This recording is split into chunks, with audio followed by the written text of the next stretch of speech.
more than 22. Go back to 2022, that was the year where Russia invaded Ukraine, caused tremendous dislocations in particularly the gas market. So we saw record high prices. What we've seen in 2024, I think, is more of a steady state and more of a normal price environment. So I think this is actually a very robust environment for us to conduct our business. So even with this this more normalized price environment, we still delivered $3.6 billion US net profit after tax, which allows us to pay a very robust 80% dividend to our shareholders. And analysts from places like the International Energy Agency say the next decade will be challenging for the LNG market because of increasing oversupply, which will push prices down. But I notice Woodside seems to have the opposite view, and that it's expecting a 50% increase in global demand over the next decade. So why such a big disparity? Yeah, look, there's been a lot of discussion in the past few years around the rate at which new supply is coming into the market and the rate at which demand for LNG is growing. This is a debate that's actually played out multiple times over history. There was a comparable debate right before the last big wave of LNG investment where everyone was saying, gosh, there's too much supply, it's going to cause prices to crater. That never happened. And we believe it's not going to happen again. If you look at the projections for supply, every year those projections are updated and it shows new supply being pushed out further and further in time as permitting delays are encountered or construction delays happen. So we've actually got a lot of conviction that LNG demand growth will keep pace with, if not outpace, supply growth. And we're in the driver's seat. We've got new LNG coming online here in Australia from our Scarborough Energy project. And we're working on new LNG development in the U.S. with our Louisiana LNG opportunity. So we think we're very well positioned to take advantage of the new demand for this product. And Meg, your company's climate plan was overwhelmingly voted down by 58% of shareholders at last year's annual general meeting, I'm sure you recall. So what changes have you made to address their concerns and to let them know they're being taken seriously? Well, since the annual general meeting last year, we've talked to probably hundreds of shareholders. We've had hundreds of meetings to try to understand what exactly underpinned those votes. And it was a really wide range of answers. Some shareholders wanted to see more action on our Scope 1 emissions. Others wanted to see more action on investing in new energy projects. Other shareholders said, actually, we think you're an oil and gas company and you should stick to that. We issued a climate update today that talked about our progress, and our progress is delivering on the commitments we've made. We've cut our net equity Scope 1 and 2 emissions by 14% measured by the baseline. We're on track for our 2025 and 2030 net equity Scope 1 and 2 emissions targets. And importantly, we made a very significant acquisition last year in a low-carbon ammonia plant in Texas. That's a project that's underpinned by carbon capture and sequestration, which will come online in 2026. And we'll be able to offer low-carbon ammonia to the marketplace at a point in time where if the world is serious about tackling climate change, there's going to be a price premium for this product. Now, it's also worth giving you the asterisk that this is an attractive investment even without that sort of government support. So we feel really good about the investment we've made in ammonia, and we feel really positive about the opportunity ammonia has in the future as the world looks for some of those low-carbon energy projects. And just today, Market Forces put out a pretty strongly worded statement. They say Woodside is effectively engaging in green spin by pushing ahead of its gas expansion with what it calls no material changes to its climate strategy. So again, how do you respond to that statement, and how do you reassure shareholders who are demanding even tougher action? If the world is serious about tackling climate change, the starting point needs to be displacing all of the coal-fired power gen in the world with natural gas. You get the same power output with half the life cycle emissions. So that needs to be step one. And that's part of why we've got such strong conviction around LNG demand growth into the future. So you've got that straight up head-to-head comparison, coal versus LNG. But the other way that LNG wins versus coal is it's far more flexible. So as nations around the world invest more in renewables and build out solar and wind, you've got an energy system that's got high volatility because of this intermittency. You need something to firm that has flexibility, can be brought online, can cover not just short periods of outages, but long periods of outages. And that's where LNG really comes into its own as the winning partner for renewables. The other thing that I'll remind your readers about or your viewers about is the role that gas plays in manufacturing. So a lot of the products that are manufactured here in Australia today, as well as around the world, depend on gas as a feedstock. Bricks, natural gas, plastics. Many of the products we need for modern life depend on natural gas as a feedstock. So that underpins our conviction around why natural gas is the product that we need, not just for today's energy system, but for the world's potentially future lower carbon energy system. And Woodside's share price performance has been quite interesting lately. I've noticed that it's underperformed the broader share market over the past 1, 5, and even 15 years. For instance, Woodside shares down more than 20% in the past year, while the share market actually went up 7%. So how do you explain that performance to shareholders? Look, the market's had a few questions about the capital investment program that we have ahead of us. One of the key messages we communicate to shareholders is before we make any big investment decisions, we take a look at the balance sheet and our capacity to finance. And the investment decisions that we've taken for projects like Sangomar, Scarborough, Trion, which is a development in Mexico, all of those have been underpinned by rigorous analysis that gives us confidence that we can make those investments and return value to shareholders. And if I go back to where I started, the dividend we're paying shareholders, $122 for the full year, fully franked. So for an Aussie family, that works out to $2.68 Aussie, hitting their pocketbook. I think that's a phenomenal return of value to shareholders, and I think as shareholders start to see these dividend checks rolling in, they're going to realize that there's an opportunity for Woodside shares to appreciate in value. And just finally, the federal government has delayed its decision on whether to approve your company's North West Shelf gas project until the 31st of March, which is well after the Western Australia state election. So how much of a setback is that for you? Let me give you a bit of context on North West Shelf. So the North West Shelf project has been producing domestic gas for over 45 years. We've been exporting LNG for over 35 years. We started the application, we initially filed the application to extend the life of the project in 2018. So it took us 6 years to get the state approval. All of that same information was provided to the Commonwealth government. They initially gave us a target date of February 28th. That's now been pushed out to the end of March. But we're at the point in time where people's livelihoods are depending on this. The gas that we produce in North West Shelf is critical for Western Australian customers. AMO has said there's going to be a dom gas shortfall in WA starting as early as 2028. Well, we've got the opportunity with North West Shelf to drill some more wells, to bring more gas into the system, to try to help alleviate that gas shortage. We've got hundreds of people who work at the plants, and they and their families up in Karratha are wondering, well, gosh, what's going to happen in 2030 if we don't get this this Commonwealth government approval? So I would really encourage the government to go ahead and process this approval. It's important for jobs in WA. It's important for energy prices in WA. It's important to help WA decarbonize because WA is not going to be able to shut down the coal-fired power stations without more gas in the mix. So for all of those reasons, this approval is essential. Meg O'Neill, thank you very much for your time. Thank you. Oh. Oh.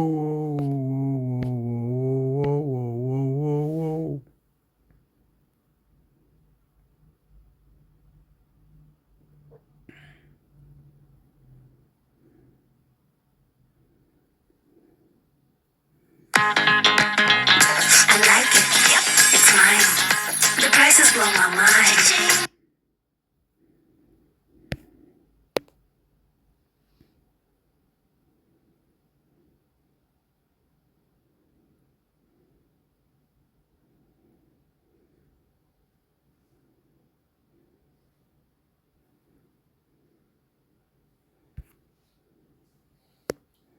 I have the right.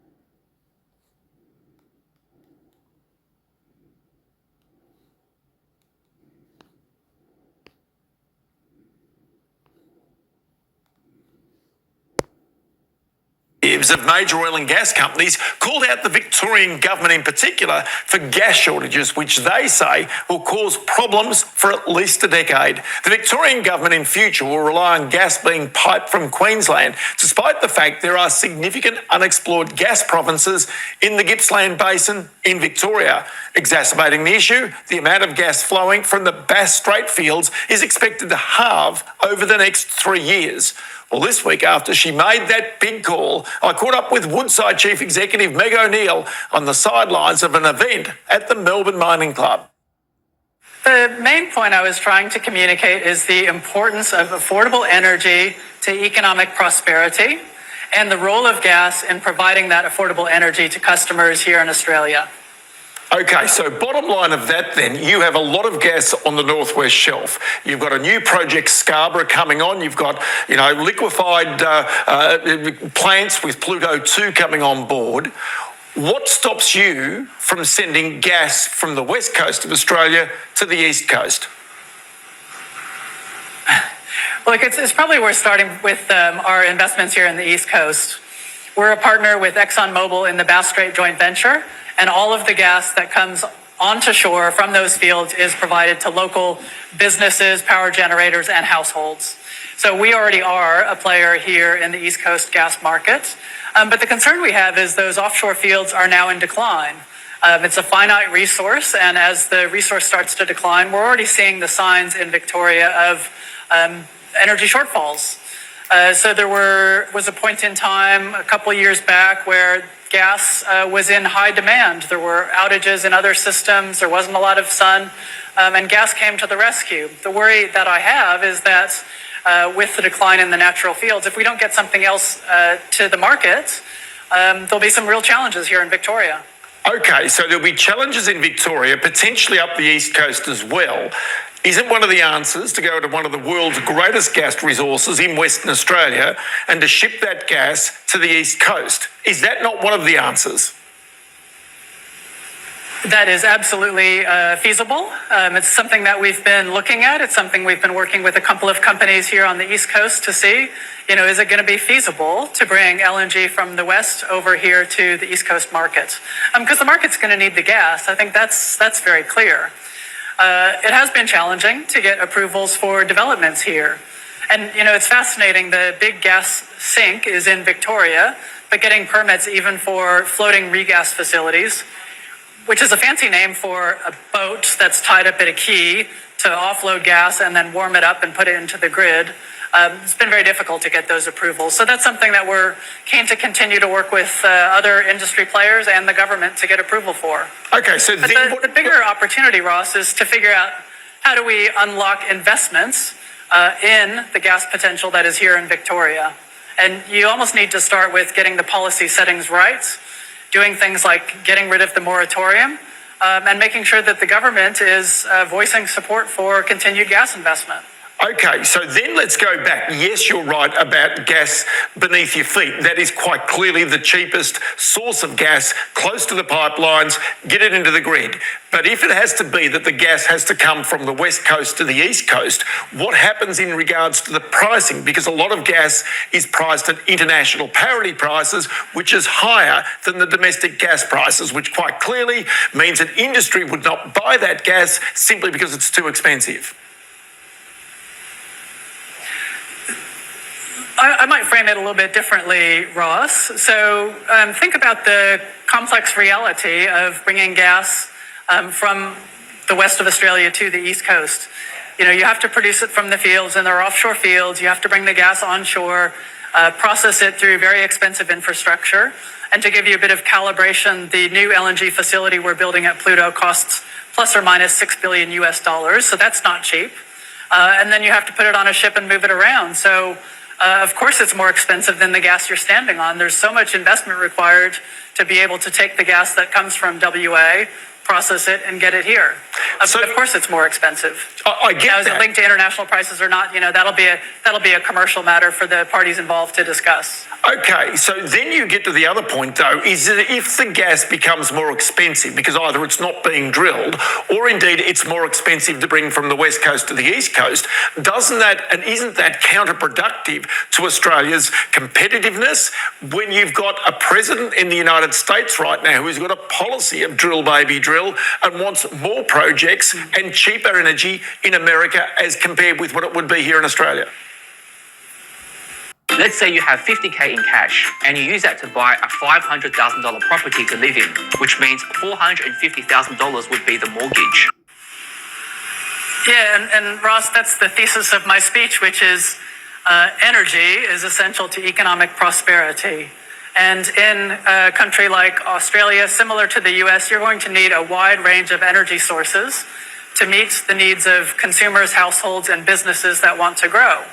The U.S. is a great example of an economy that is developing all sources of energy. It's got oil, it's got natural gas, it's got solar, it's got wind, it's got nuclear. Everything is in the mix. And Drill Baby Drill does two things. One, it's very clear support for oil and gas. But two, it's also a message saying that energy, more energy in the market keeps prices down, which enables other economic growth. And that, I think, is the most important message that we can all take away from the Drill Baby Drill headline. Okay, so then you've got a federal government that has just shelved, the Prime Minister has shelved the nature positive legislation, which would have added potentially another layer of bureaucracy. Even though the Environment Minister, Tanya Plibersek, says it would reduce bureaucracy, the reality is it would be another agency to have to deal with to be able to get gas projects up and operational. So, for example, your North West Shelf extension project has taken 6 years to get approvals. But the problem is we don't have 6 years to wait before these gas shortfalls, especially on the east coast of Australia, before they occur. No, we don't, and it really does make the head spin. So Northwest Shelf is a facility that's been producing domestic gas since 1984, producing LNG since 1989. The existing environmental approval is till 2030, and we went to the government and said, look, we just want to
ABC Listen.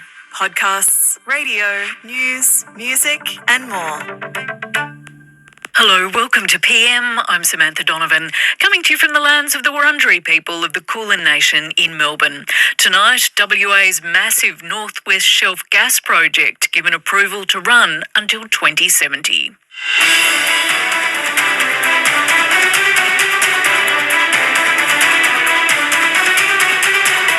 Also, the Federal Coalition has reunited and their frontbench announcement has delivered some surprises.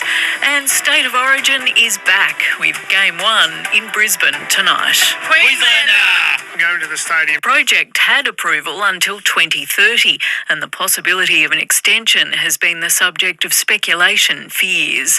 Charlie Mills is an ABC reporter in Karratha, not far from the gas plant.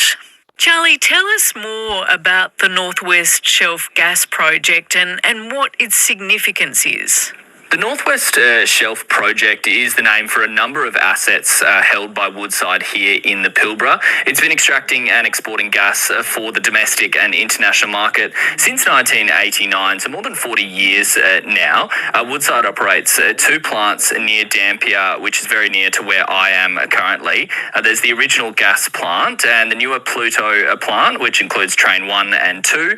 Train 1 began operation in about 2012, and Train 2 is now drawing completion. The project gets its name from the Northwest Continental Shelf, which is an area off the Pilbara coast, a few hundred kilometres off the West Australian coast. That includes the Carnarvon Basin, the Scarborough, and it will eventually, if Woodside does get this approved, the Browse gas fields. It's one of Australia's biggest pieces of energy infrastructure. It is the largest oil and gas facility in Australia. You drive around town here in Karratha and in Dampier, it's always a present part of life. You can actually see the gas flare from most parts of town.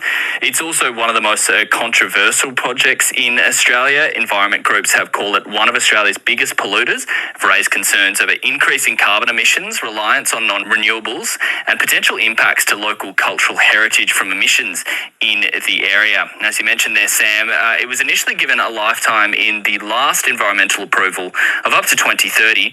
The energy giant now wants to see that extended and have successfully done so. So what exactly does this approval today by the Environment Minister, Murray Watt, allow Woodside to do until 2070? Essentially stay in operation, Sam. The announcement made by the Minister today does approve that application to continue going through to 2070. However, there are a few strict conditions, the Minister says, being placed on this, particularly in relation to the impact of air emissions level from the operation of an expanded onshore Karratha gas plant. He says he wants to make sure that the impact of air emission on Murrayjugga rock art, the area is home to one of the largest collection of petroglyphs in the world. He wants to make sure that that is protected. We've heard a lot about that over the last couple of days with the release of a landmark rock art report, which did find that rocks nearer to industry on the peninsula were more affected in terms of their porosity or their degradation than ones that were further away. So that is likely the reason that the Minister has included those conditions in his decision today.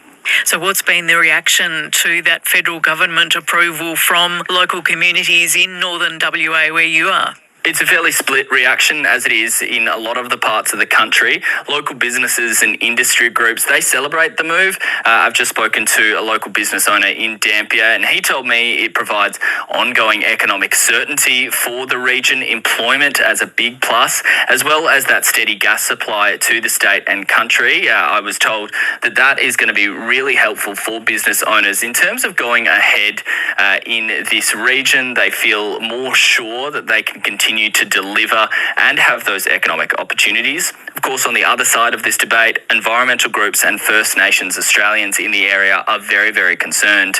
They believe that this is a bad decision to approve the extension of this plant. They want to see better protection, not only for the environment, but for cultural heritage in the area. And they've long been campaigning against this extension. Charlie Mills is an ABC reporter in Karratha in WA. Well, after a split of just over a week, the federal coalition is back together. The leaders of the Liberal and National parties, Susan Lee and David Littleproud, announced today they've reached agreement on the 4 policies the Nats wanted assurances on. They've also announced the shadow ministry, and there are some shock changes as the coalition prepares to take on a confident Labor government with a big majority in the lower house. Kathleen O'Connor reports. After an 8-day split, Nationals leader David Littleproud and Liberal leader Susan Lee announced their time apart is over. Today, David and I have reached agreement formally to reform the coalition. This morning, our party room made the decision to rejoin the coalition. The Nationals split from the Liberals after one of the coalition's worst election losses.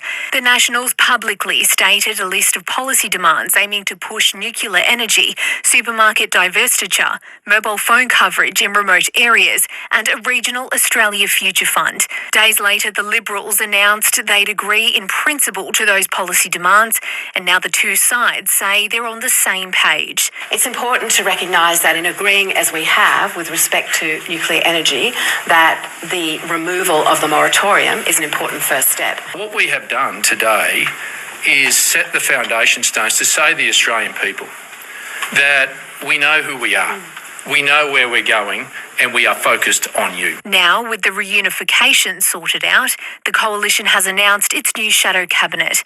Ted O'Brien will be the new shadow treasurer. Michaelia Cash becomes shadow minister for Home Affairs, and former Nationals MP turned Liberal Party Route member Jacinta Nampijinpa Price takes on defence industry and personnel. For the Nationals, two former Deputy Prime Ministers Michael McCormack and Barnaby Joyce have both been moved to the backbench. Michael McCormack held a press conference in his electorate of Wagga Wagga before the coalition's official announcement. Yes, I have been excluded from the Shadow Ministry, but I'm very proud of what I achieved as the Shadow Minister for International Development and the Pacific. I wouldn't be human if I didn't say I was disappointed, but I still have a lot to offer. I was told that it was generational change, and a couple of those people who are going to get jobs are actually older than me. But look, you'd have to ask the leader that. It is his prerogative. He is the leader. Nationals leader David Littleproud defended the decisions about who is and isn't on the front bench. I made it clear after the last election that I wanted to have generational change and continue to do that. Barnaby Joyce spoke this afternoon. It's not generational change, it's ridiculous. It's personality and politics. Liberal Sarah Henderson and Jane Hume have also been demoted from the front bench. One big issue for Susan Lee is the shortage of women in the new ministry, with no women appointed in the economic sections and one woman removed from the early learning portfolio. This is a fantastic lineup. There's an assistant minister, incidentally, in the early learning area that will do a terrific job. And I know that everyone who speaks across the range of different portfolios will do so with an economic lens. Nationals MP Matt Canavan, who challenged David Littleproud's leadership earlier this month, will also not have a shadow portfolio. The week-long split of the coalition caused problems within the National Party. Queensland Nationals MP Colin Boyce questioning David Littleproud's leadership, telling 9 newspapers, "I can't support a man who misleads the party room," over the demand to end cabinet solidarity. National Senator and key ally of David Littleproud, Bridget McKenzie, spoke on Channel 7 this morning. That wasn't put to the room. So you're saying David Littleproud went to Susan Lee and added that on and didn't tell the party, right? Nat, I think you're going to have to talk to Susan Lee and David Littleproud about their private conversations together as leaders. I can only let you know what the room discussed. The focus now for the coalition is to build themselves back to a strong position, ready to take on the dominant Labor government. Kathleen O'Connor reporting. In the flood-ravaged areas of New South Wales, people whose homes and businesses have been ruined are scrambling to clean up their properties and get help anywhere they can find it. The tally of properties declared unfit for use has now exceeded 1,000. Community organisations are offering much-needed supplies to people who've lost nearly everything.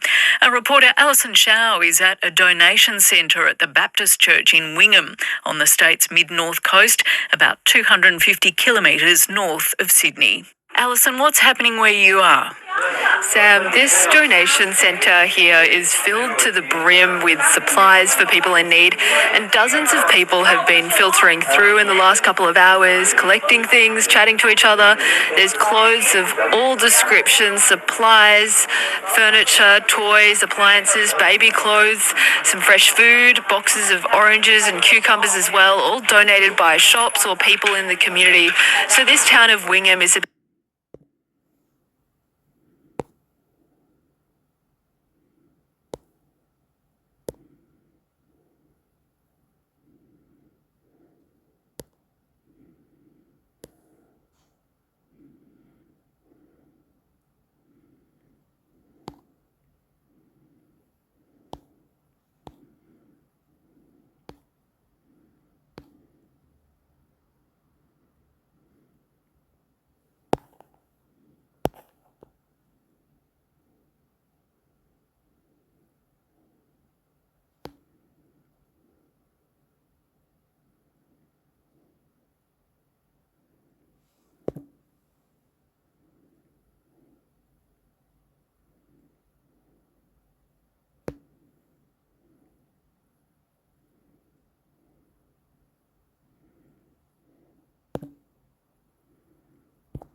ABC Listen podcast. You can find it on the ABC Listen app.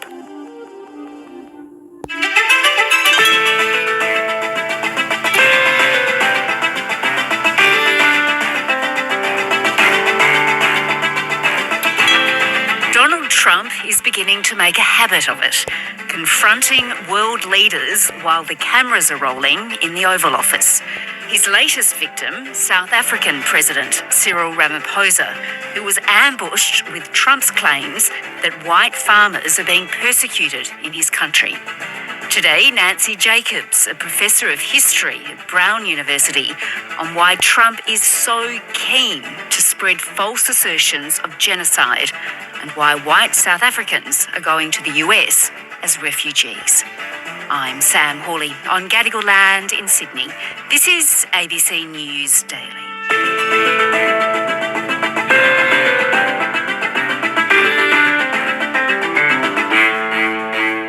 Nancy, they say that having a bilateral meeting in the Oval Office is like going into a lion's den right now.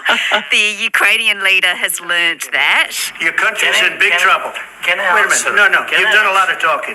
Your country is in big trouble. And now so has the South African president, hasn't he? Yeah, he has. It's a great honor to be with the president of South Africa, President Ramaphosa, and he is a man who is certainly in some circles really respected, other circles a little bit less respected, like all of us in all fairness, like all of us. We all like that.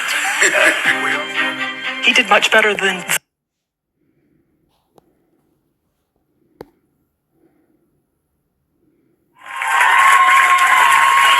and gentlemen, thank you very much. Thank you very much. Well, tonight's not the night that we wanted for the Liberal Party. Go and get fucked. Go and get fucked. Go and get fucked. Go and get fucked. You are. Listen and reply. Listen and reply. We protest. Beautiful. I love you. Thank you for letting me be free. I'm free. Do what I want. In any old time. I'm free. Any old time, every old time. For our coalition or indeed for our country. As I saw Dutton on Saturday night giving his concession speech, I saw a gentleman. I saw grace. Earlier on, I called the Prime Minister to congratulate him on his success tonight. It's an historic occasion for the Labor Party, and we recognise that. And he took complete responsibility for the loss. Now, we didn't do well enough during this campaign.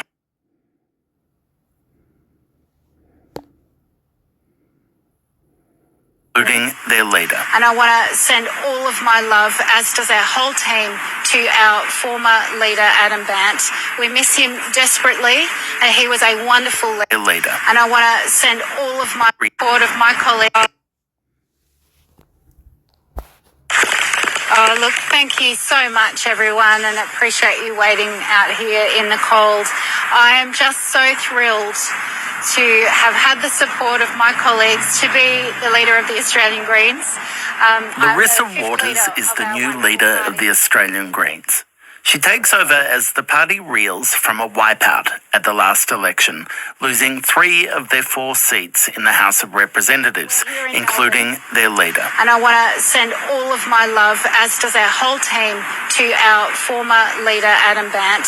We miss him desperately, and he was a wonderful leader for this party. And Senator Waters' job now is to mend the image of the Australian Greens, as the perception cultivated by Labor that the party is obstructionist and militant arguably cost them votes. People elected us to get shit done, and that's what we intend to do in the service of people and the planet. From Schwartz Media, I'm Michael Williams, filling in for Daniel and Ruby. This is 7am. Today, arguably cost them votes. People elected us to get shit done, and that's what we intend to do. Cultivated by Labor that the party is obstructionist and militant arguably cost them votes. People elected us to get shit done, and that's what we intend to do in the service of people and the planet. Arguably cost them votes. People elected us to get shit done, and that's what we intend to do in the service of people and the planet. Are they allowed to say that? Get shit done, whatever they said. Are they allowed to say that? Militant arguably cost them votes. People elected us to get shit done, and that's what we intend to do in the service of people and the planet. From Schwartz Media, I'm Michael Williams, filling in for Daniel and Ruby. This is 7am. Today, national correspondent for the Saturday paper Mike Second on Larissa Waters, why she won, and whether she can rebuild the Greens. It's Monday, May 19.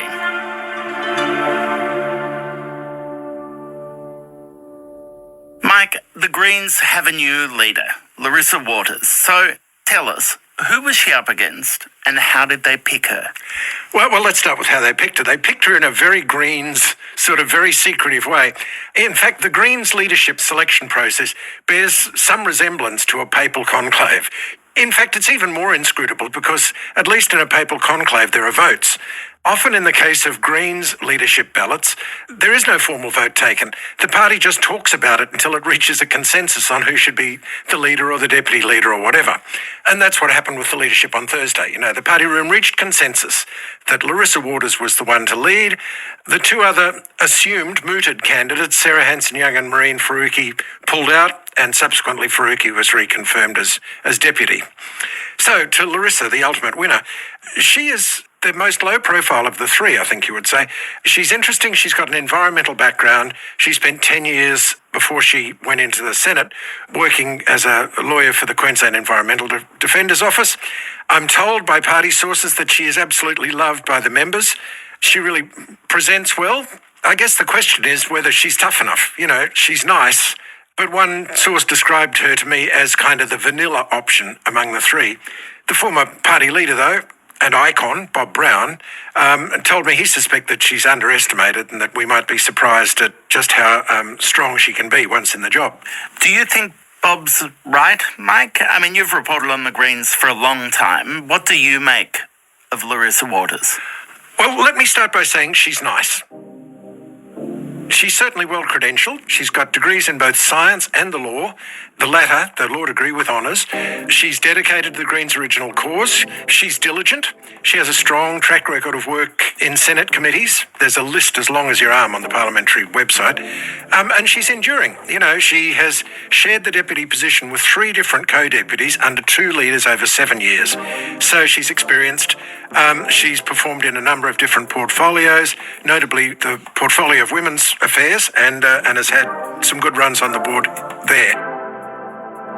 But I come back to the fact that she seems nice. And I don't say that glibly, but because she has something about her of the sort of Tanya Plibersek. She connects with people. And given the party's current circumstance, it may well be that that's as important as anything, is that she seems nice and reasonable and not overly aggressive. Well, that makes a lot of sense. I mean, you've reported widely, Mike, about that perception that seems to have taken hold in the community that the Greens have become obstructionists, that they're angry, and that's this turn-off for voters. What sense do you have of whether the Greens are hearing that message and whether the pick of Senator Waters might suggest they're trying to right the ship? Well, they know it's a problem. You know, whether it's a fair characterisation or not is another matter, but they certainly know it's a problem. And they know also that it's a perception that Labor has assiduously cultivated over the past few years, and it landed pretty successfully in the media, particularly the right-wing media. Greens party members, including some in the party room, tell me they were picking it up at polling places as they, handed out their how-to-vote cards. My next question comes from Amaze Enyu. So my question is to Senator Shoebridge. And you really got a sense of this, I think, on Monday night, where Q&A had David Shoebridge of the Greens on the panel, and one of the members of the audience stood up and asked a question. The Greens have seen their support decrease during the previous term, particularly in electorates where members held seats. Given the reduced support from members who are directly associated with moves to block legislation in the Senate, is now the time for the Greens to truly uphold their promise to work constructively with the government, or will you continue to obstruct in the Senate and attack the government in the press? Shoebridge, in response, talked about the need to work constructively. And there is now no excuse for us not having the kind of relationship with Labor where we can just sit down. Big difference calling. I get outcomes. I really want to work with the current government to try to improve. Why do you think she felt it was so important to separate herself from Bent and to distinguish her own leadership style from his? Well, there's a few factors. I spoke to a number of people in the party room in the lead up to the leadership change. They spoke obviously on the condition. What she look like? What she look like?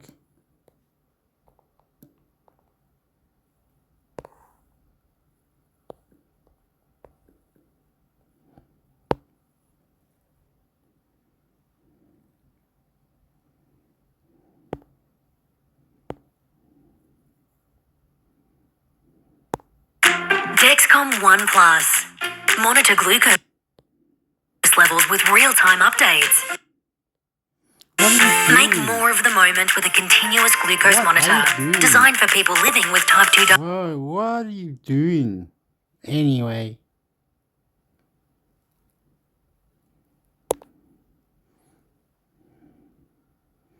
I don't know. You can't do it on that. Sorry. Because you gotta do it on this.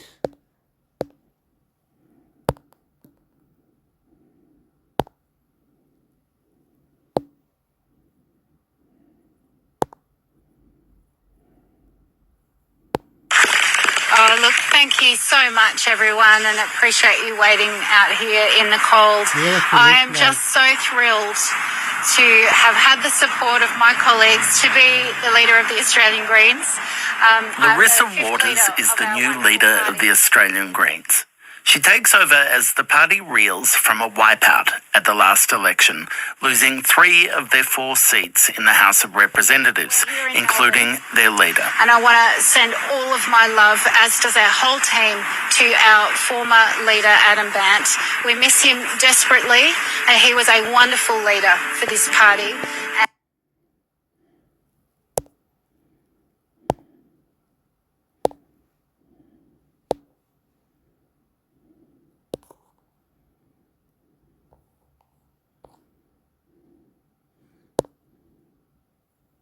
Queensland Senator Larissa Waters has been chosen as the new federal leader of the Greens after a meeting of the parliamentary party in Melbourne. It follows the defeat of former leader Adam Bant in the recent election. Political reporter Isabel Rowe is in our Parliament House bureau. Good afternoon, Isabel. So what can you tell us?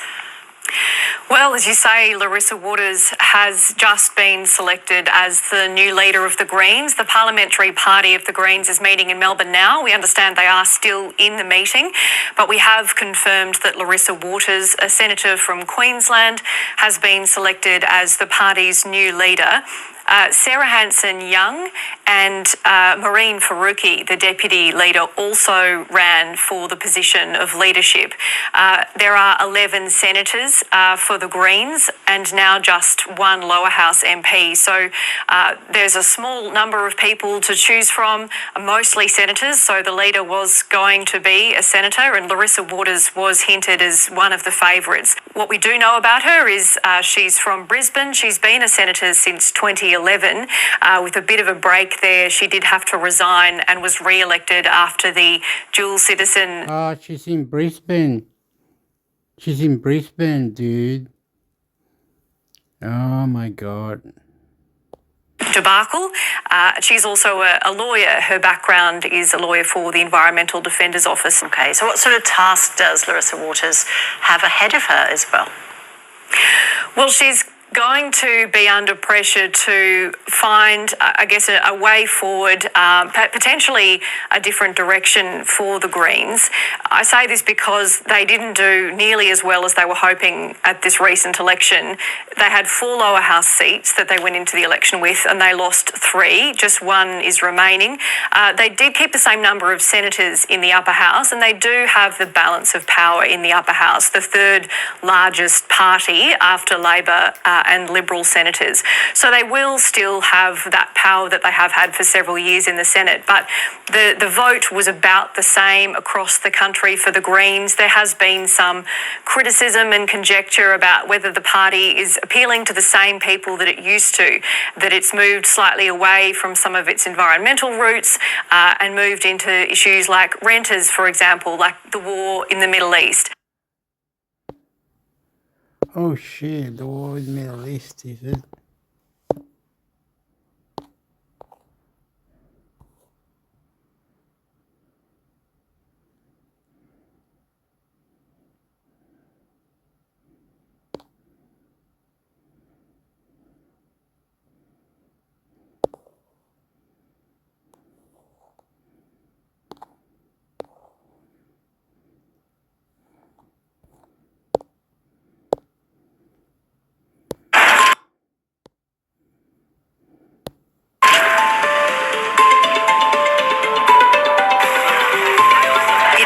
One of the most decisive election outcomes in recent history, but the count was continuing today in a number of exceptionally tightly contested seats, as was the cleaning up operation among political parties who lost their leaders.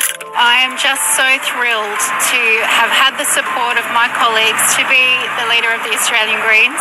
The Greens' ambitions of building on their significant House of Representatives beachhead at the 2022 election were not only dashed at this year's poll, but the beachhead was eroded to just one seat. The Greens have returned to being primarily a party of the Senate, albeit one with an even larger hold on the balance of power. We need strong action on the climate, on nature, on the housing crisis, on the cost of living crisis. With 11 seats, the Greens hold the balance of power in the Senate in their own right.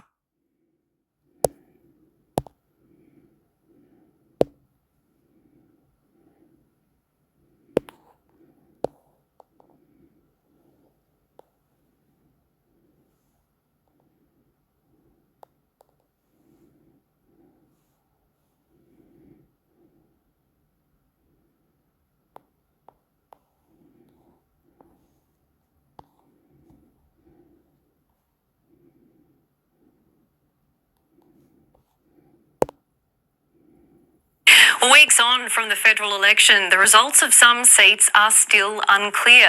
In Bradfield, the race between Liberal Giselle Kaptarian and Independent Nicolette Buller is on a knife edge. And for the latest, I'm joined by the ABC's Chief Elections Analyst, Anthony Green.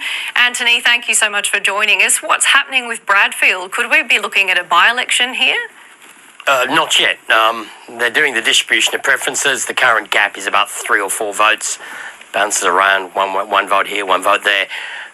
Once this count's completed, they'll have a final determined margin, and it will be under 100 votes almost certainly, and they will do a complete recount. They'll count every vote again, including all of the first preferences for the Kaptarian and Ms. Buller.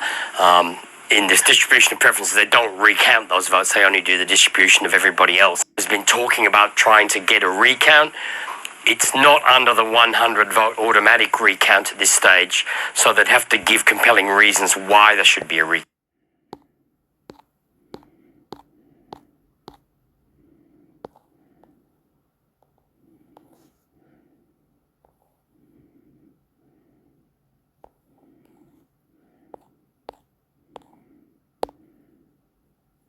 This podcast is recorded on stolen and unceded Aboriginal land. We acknowledge the First Nations and elders of this country.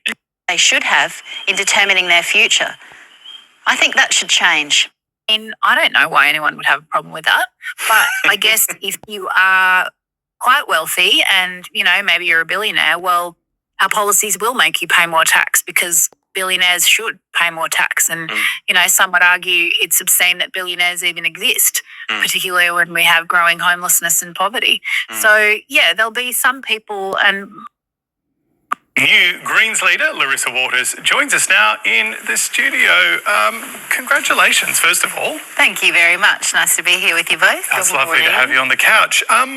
how does this work? I've sort of always been curious. When you went into the meeting yesterday, did you know you were going to come out as the leader? Had it already been discussed? Well, obviously, when you're putting your hand up for a job, you have a chat to your colleagues and see if you have their support. And so I did that, and I was really encouraged by the conversations that I had, and just really proud that I received the unanimous support of that team. We've got just a bunch of wonderful people. They're such strong advocates. They're all really hard workers, and they're all really passionate about protecting the planet and helping people. So it's a great honour to have received their support, and here we are. But you didn't have a vote, right? How did it work? No, that's right. We called for nominations, and I nominated, and there were no other nominations, and there was time. We've always had a broad policy platform. I mean, we've always been about the planet. We're the Greens. The clue's in the name. Because it didn't feel like it was number one in the recent campaign. Look, we've always had a number of priorities. Climate and nature is at our core, and as an environment.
How does this work, bro?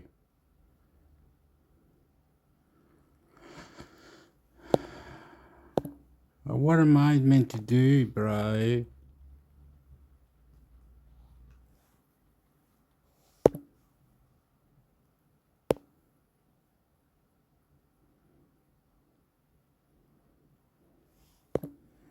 Go like that.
On average, for all tenants, they're increasing nothing like that. They peaked at 7.8%. That's because only a few properties change hands. Most properties aren't advertised. 2 to 3% of properties change hands. Now rents are back down to 5% inflation, 5.5 in the cities, 4.6 in the regions. The ABS knows this because it gets data from the computers of real estate agents on an astounding 480,000 properties each month, which is, shall we say, a large sample size. And Peter, how much longer are we going to have these two sets of inflation figures, monthly and quarterly? Well, effectively not for much longer. Later this year, the monthly figure will, if you like, mature. It'll be the figure. The quarterly will still be published. It'll just be an average of the monthly. They need that because it's used for all sorts of things. It's used in contracts, unemployment benefits. But we'll have a rolled gold 100% standard every month. Peter, thank you. Well, with early onset bowel cancer cases on the rise, you'll be hearing about why young people are finding it hard to get a diagnosis. And later in the program, you'll be hearing from the New South Wales Premier, Chris Minns. It's coming up to news time now. It's 6 o'clock.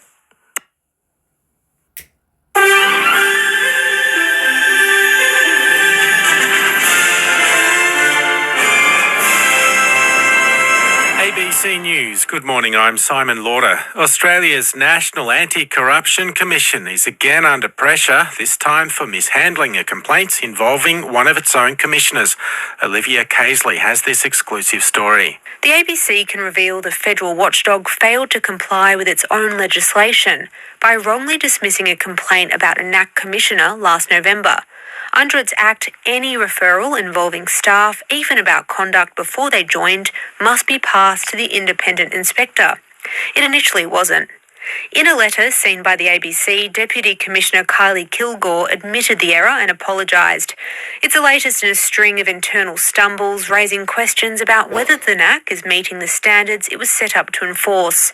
A spokesperson for the watchdog described the mistake as human error and said safeguards have been put in place to prevent it from happening again. The approval of Woodside's northwest shelf extension for another 40 years has come as a relief to Karatha's peak business body.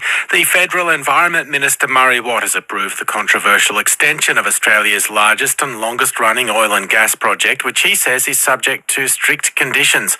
But it's welcomed by the head of the Karatha Chamber of Commerce and Industry, Sarah Whelan. I think what it also does is ensure that there's more people in town, and more people, the more vibrant the city is, which is fantastic.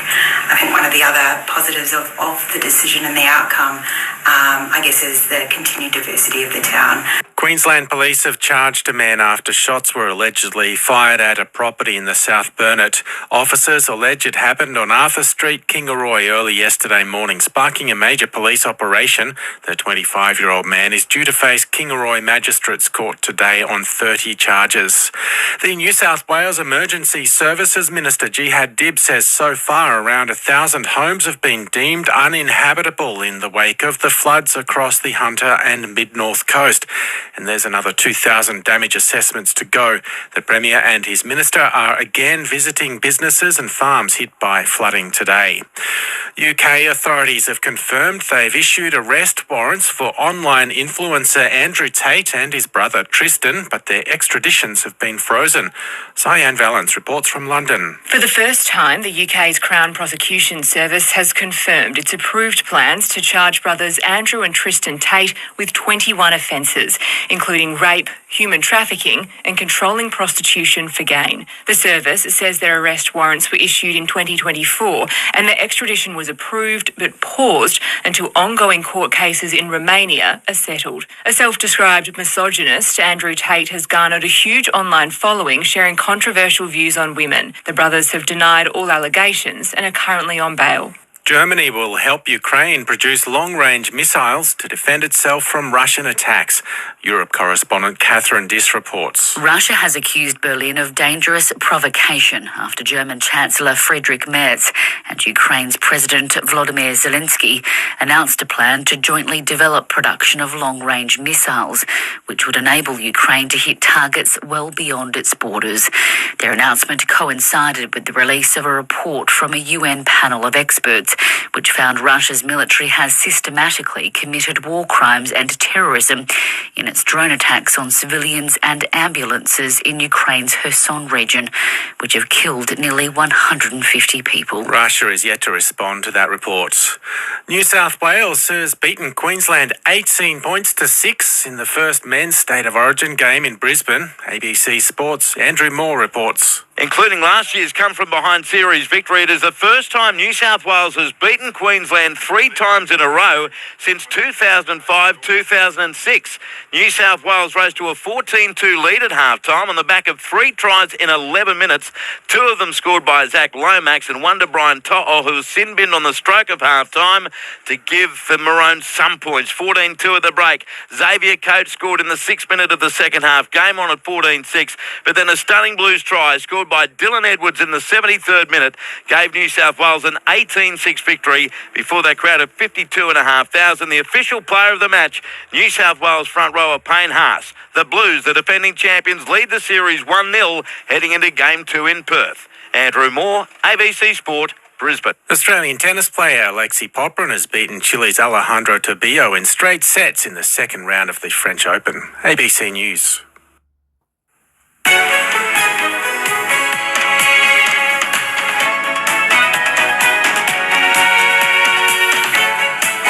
And welcome to Radio National Breakfast. I'm Sally Sarah, coming to you from Ngunnawal Country in Canberra and acknowledging other custodians. Coming up. I don't accept the word bitter and, people have used this breakup terminology. I agree that this is a professional partnership between 2 really strong parties that work very well when they work together. The coalition reunites with a new shadow ministry, but some notable exclusions. I mean, I was told that it was generational change, and a couple of those people who are going to get jobs are actually older than me. After 7:30, my guest will be Liberal Senator and new Shadow Finance Minister James Patterson. You'll also hear from the New South Wales Premier Chris Minns, who's visiting flood-affected communities on the mid-north coast today. Also ahead. We're having about 6,000 calories a day, and hopefully that'll sustain us. From the Atlantic, my experience, you get hungrier and hungrier. So by the time we get to Sydney, we will be absolutely starving. 3 Scottish brothers, a rowboat, and a 14,000-kilometre journey across the high seas. A journey that Radio National Breakfast has been following closely. You'll hear from one of the brothers after 8 this morning. Please do send through your feedback, your thoughts, your response to any of the stories you're hearing this morning. The text line number for you, 0418 226 576, or, of course, send through a message via the ABC Listen app. The weather was this morning for the capital cities: Perth, showers 23, Darwin, a shower or 2 and 31, Brisbane, cloudy and 23. Sydney, cloudy and 19. For Canberra today, mostly sunny, 17 degrees. Hobart, partly cloudy and 15. Melbourne, a possible shower and 16. And Adelaide today, partly cloudy and 19 degrees. Well, now to a story we brought you yesterday on Breakfast, where Australian researchers, including Professor Mark Jenkins from the University of Melbourne, have found that Australia is now leading the world when it comes to the number of cases of early onset bowel cancer, with an Australian born in 1990 now up to 3 times more likely to develop bowel cancer compared to someone born in the 1950s. There's been over 28,000 people under the age of 50 who have been diagnosed with bowel cancer. And it's getting worse in Australia. And we don't know why. We estimate that the increase has resulted in 4,300 extra people diagnosed with early onset bowel cancer over those past 30 years. And while the number of cases is on the rise, many young Australians are finding it difficult to get a diagnosis due to their age. Sarah Graham was diagnosed with stage 3 bowel cancer just days after her 29th birthday. She says the news came after 6 months of being dismissed and misdiagnosed by GPs. So I went back and forth to the doctors probably about 5 to 6 times over those 6 months. And I was told it was likely internal hemorrhoids, food intolerances, my diet, stress. I wasn't told, it's bowel cancer. I was told I was too young for bowel cancer. By the time it was investigated properly, I was stage 3. It had spread to my lymph nodes and I was facing, a chemotherapy journey. I'd lost 6 critical months by that time. So I think then and now I'm still just frustrated. And I think that's why we need to stop assuming that young people are too young for cancer. We need to listen to patients when they keep coming back. You're showing your vulnerability, you're going to your GP, and you have any of the signs or symptoms of bowel cancer, you should be given the test. There's no ifs or buts about it. I think, if it's something that the government has to invest the money in, it's costing people their lives. We need to take this seriously. That's Sarah Graham there. Well, Dr. Clay Lamprell is a research fellow from the Australian Institute of Health and Innovation at Macquarie University, and she joined me a short time ago. Yes, I remember something.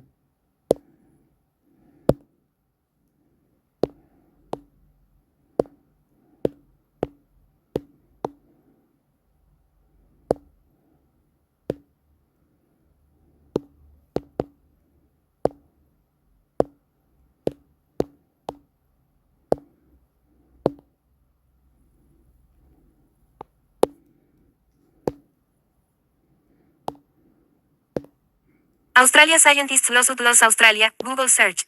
In Australia.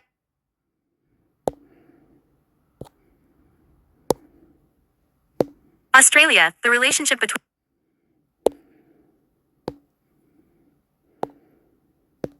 Australia scientists lawsuit laws Australia, Google search. In Australia, the relationship between science and law is becoming increasingly important. Particularly in areas like climate change litigation and forensic science, law reform is needed to ensure that the legal system can effectively handle the challenges posed by rapidly changing scientific knowledge, while also ensuring that scientific evidence is properly considered in legal proceedings. Here's a more detailed look at this topic. 1. Science in the legal system. Expert evidence. Australian courts rely heavily on expert evidence, including scientific data and opinions, in various cases. Forensic science. Forensic science plays a crucial role in criminal investigations and trials, but concerns remain about the accuracy and validation of some methods. Climate change litigation. Climate change cases are bringing scientific evidence directly into courtrooms, with courts increasingly recognizing the importance of scientific understanding. In determining legal obligations, the Australian Academy of Science has been actively involved in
Political.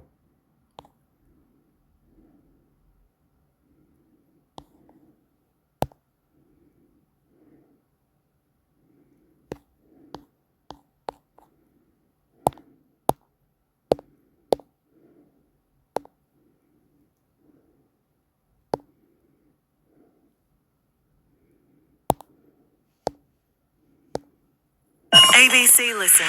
Podcasts, radio, news, music, and more. Leadership questions are swirling from the Vatican to Canberra. As cardinals conduct a secret conclave to select the next pope, a much less ancient and potentially more public process is playing out here at home. There are a number of people who've told this program privately that you are canvassing the numbers for the leadership. Is that correct? From Wandoo Country, I'm Luke Dundon, and today on the Breakfast Wrap podcast, who is potentially doing the numbers for the Greens leadership? Also, with Donald Trump's tariffs continuing to wreak havoc around the world, how are some countries trying to skirt? Members of the Stolen Generation say a new scheme will help to deal with the evils of forced child removals as Western Australia becomes the latest state to offer payment to survivors. Indigenous people taken from their families until the early 1970s will be eligible for an $85,000 payment, leaving Queensland as the last state without such a scheme. The West Australian Premier, Roger Cook, says while the payments will never make up for the suffering that child removals have caused, he hopes that they can help to break the cycle of trauma. The WA Premier joins me now. Roger Cook, welcome to Radio National Breakfast. Good morning. As you were saying, these payments, they can never give back the time that people should have had with their families. What are you hoping that this redress will do for members of the Stolen Generations? Well, I hope yesterday we took a small step towards righting an historical wrong, and that was a payment or a redress scheme for people subjected to the stolen or child removal policies of the Western Australian government for much of the 1900s. As I said yesterday, that this will not make up for the incredible hurt that was done to the individuals, but also to their relatives and intergenerational trauma that it caused. But we hope it goes a small way to just allowing people to begin truth-telling and healing. Why did the WA government decide that it was the time to do this, and why didn't WA match the payments in Victoria, which were $100,000 rather than $85,000? Well, I was keen to do this as soon as I could after the election.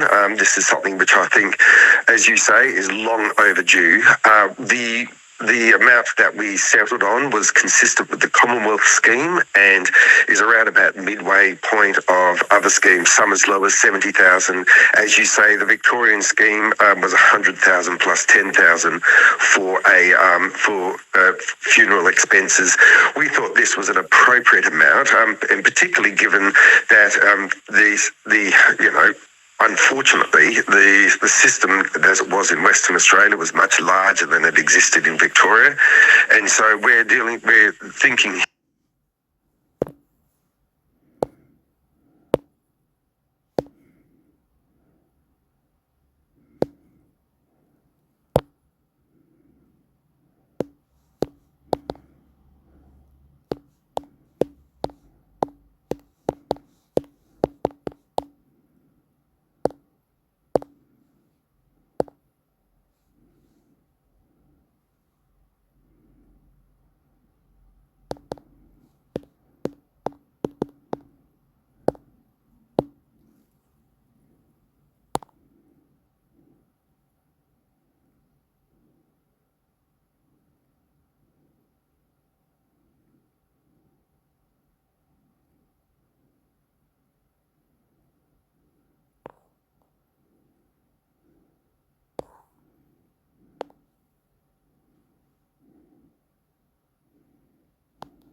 A reckoning is coming for the Murray-Darling Basin and its $13 billion management plan.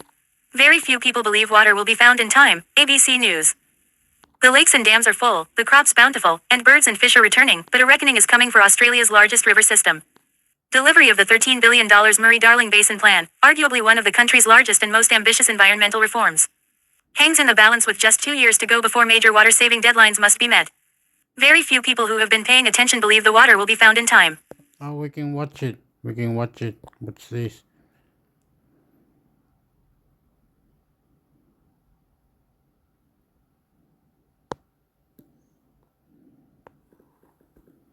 We can watch it, couldn't we?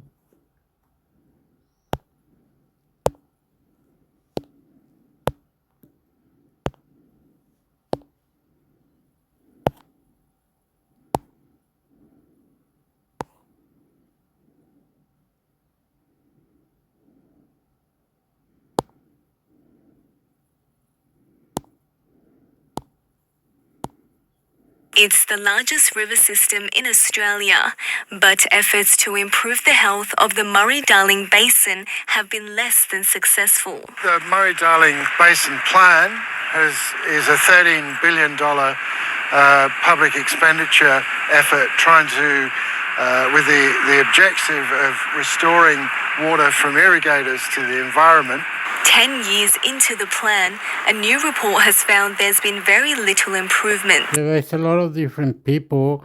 One SOS, one here, one there. Scientists. They got the tube for the water, the animals, the snakes, the aborigines. There's a lot of different people. Crazy mixed faces. And that was a bit of a shock. The paper's conclusions are drawn from the measurements of 27 indicators across themes of Indigenous, economic, environmental, social and compliance, with data collected from 1980 to 2023. Of these indicators, 74% were not met, showing either no improvement or a worsening of conditions. We've seen waterbird populations decline overall in the Murray-Darling Basin by about 60%. We've also seen an increase in the frequency of fish kills. In many ways, this is not surprising. We've known for a while that the Murray-Darling Basin Plan has not delivered what was promised. Indigenous communities left worst affected, with experts describing Indigenous-owned water entitlements as grossly inadequate. Yeah, it's quite upsetting, really. You know, when you think about it, you know, we've got done over. We've got done over again. And as Indigenous people, you know, there's 46 odd nations in the Murray-Darling Basin, and yeah, we don't really have a say in when and where water flows, and we don't really have access to water, and then we also don't really have access to clean, healthy drinking water. When addressing the irrigation community, the paper found it's not experiencing the economic hardship it attributed to the basin plan. I think the challenge with that statement is the scale at which it's made, and so it's making an assumption that the whole LGA had the same experience from the basin plan, and that's not the case. To help restore the waterway, a number of recommendations have been made, including improved reporting.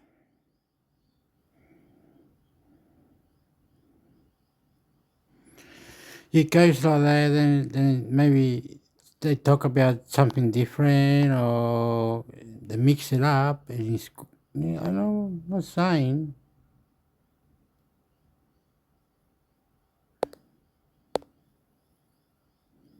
I'm really interested in how people are experiencing and adapting to climate change.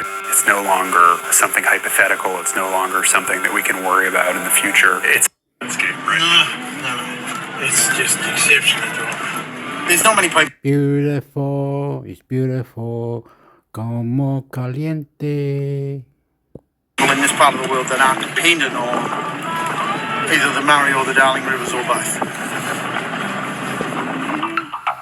There's a completely dry lake bed that would have been water some years ago, and a lot of people around here would like it to be water again, but unless there is serious rain and changes in the way that this watershed are managed, that's just not going to happen.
These trees in the New South Wales Riverina are helping one of the country's youngest horticulture industries to break through the billion-dollar barrier for the first time. An appetite for almonds at home and abroad has created a boom. Yes. Oh, yes. You will not believe. I'm not sure what type of trees. You gotta grow this type of trees for the future, so you can keep doing houses, getting timber, special trees with special needs, guidance, scientists. World record. Fuck you. Boom. Australia is now one of the highest consumers of almonds per head in the world. And get fucked. Say whatever you want to say. Yes. Oil, minerals, confection, inner gourds. We sell about a kilo per person it works out at in Australia. And now we've taken that success to the world. We ship to about 50 countries around the world. About 80% of the world's almonds are grown in California, but Australia is fast sliding into second place. God, yeah, oh God. God.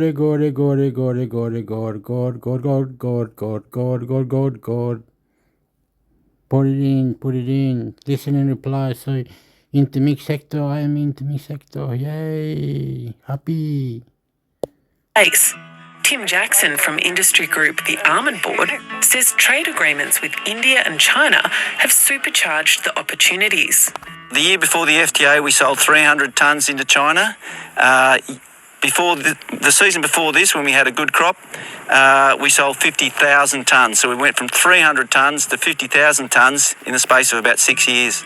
That demand typically offers higher returns for irrigators. So much so that growing nuts for the globe is rapidly changing the landscape here at home. Back in the year 2000, there was roughly 3,500 hectares of almonds planted across Australia. Today, that figure is greater than 62,500 hectares, with orchards like this one spreading out across southern New South Wales, northern Victoria, and parts of SA.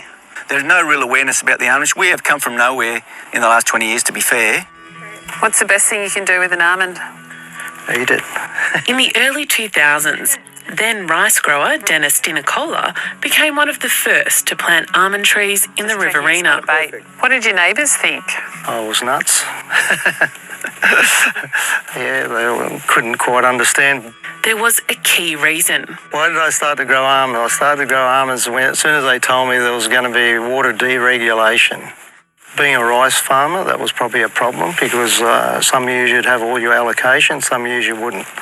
So, I decided that we needed to grow something where we get more, better return per megalitre of water, and that's when I sort of started looking at different crops, different permanent crops, and ended up deciding on almonds. At the turn of the century, water entitlements that permit farmers to draw water from rivers and channels were separated from land titles, allowing for that water to be traded between farms. I always think the simplest way to describe it is to think of two neighbours, each growing a crop. One thinks it's going to be a dry year and therefore holds back quite a lot of irrigation water to use. One thinks it's going to be a wet year and doesn't keep any irrigation water. Of course, the year ends up being somewhere in the middle. And so without water trading, you've got one farmer with excess water that he's got no use for, or she's got no use for, and the other farmer without enough water to finish the crop. By being able to trade the excess water from one farm to the other farm that hasn't got enough water, both end up with a good outcome. So if you then expand that to a writ large scenario across the basin or along a river valley, it highlights to you that being able to trade the availability of water results in a better economic outcome all round. The process, known as unbundling, set Australia's water market in motion, and it now trades around $2 billion worth of water each year. A key component of the Murray-Darling Basin Plan, it's changed the way irrigators think and what they grow. Once, farmers would have grown crops based on returns per hectare, but the price and availability of water today means they're now chasing returns per megalitre. Around the same time Dennis Dinacola was changing the way he used water, the Acox family was rethinking its dairy enterprise at Rochester in northern Victoria. As we headed through the millennial drought and that process of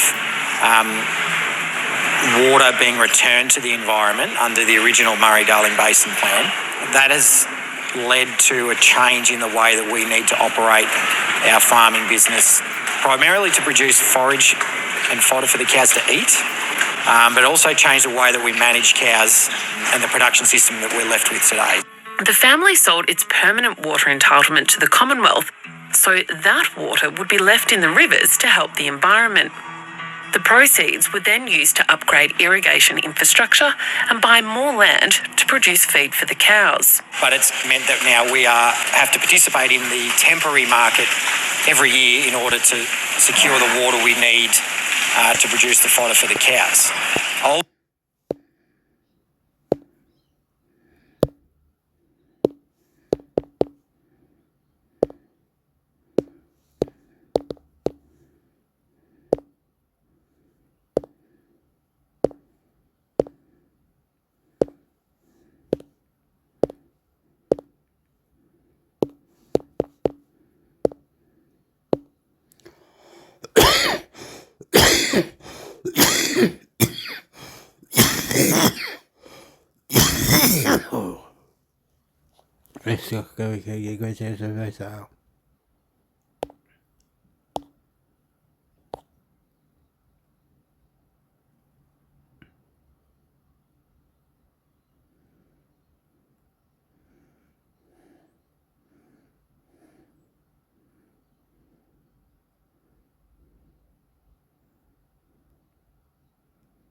That's what we're talking about. Yippee!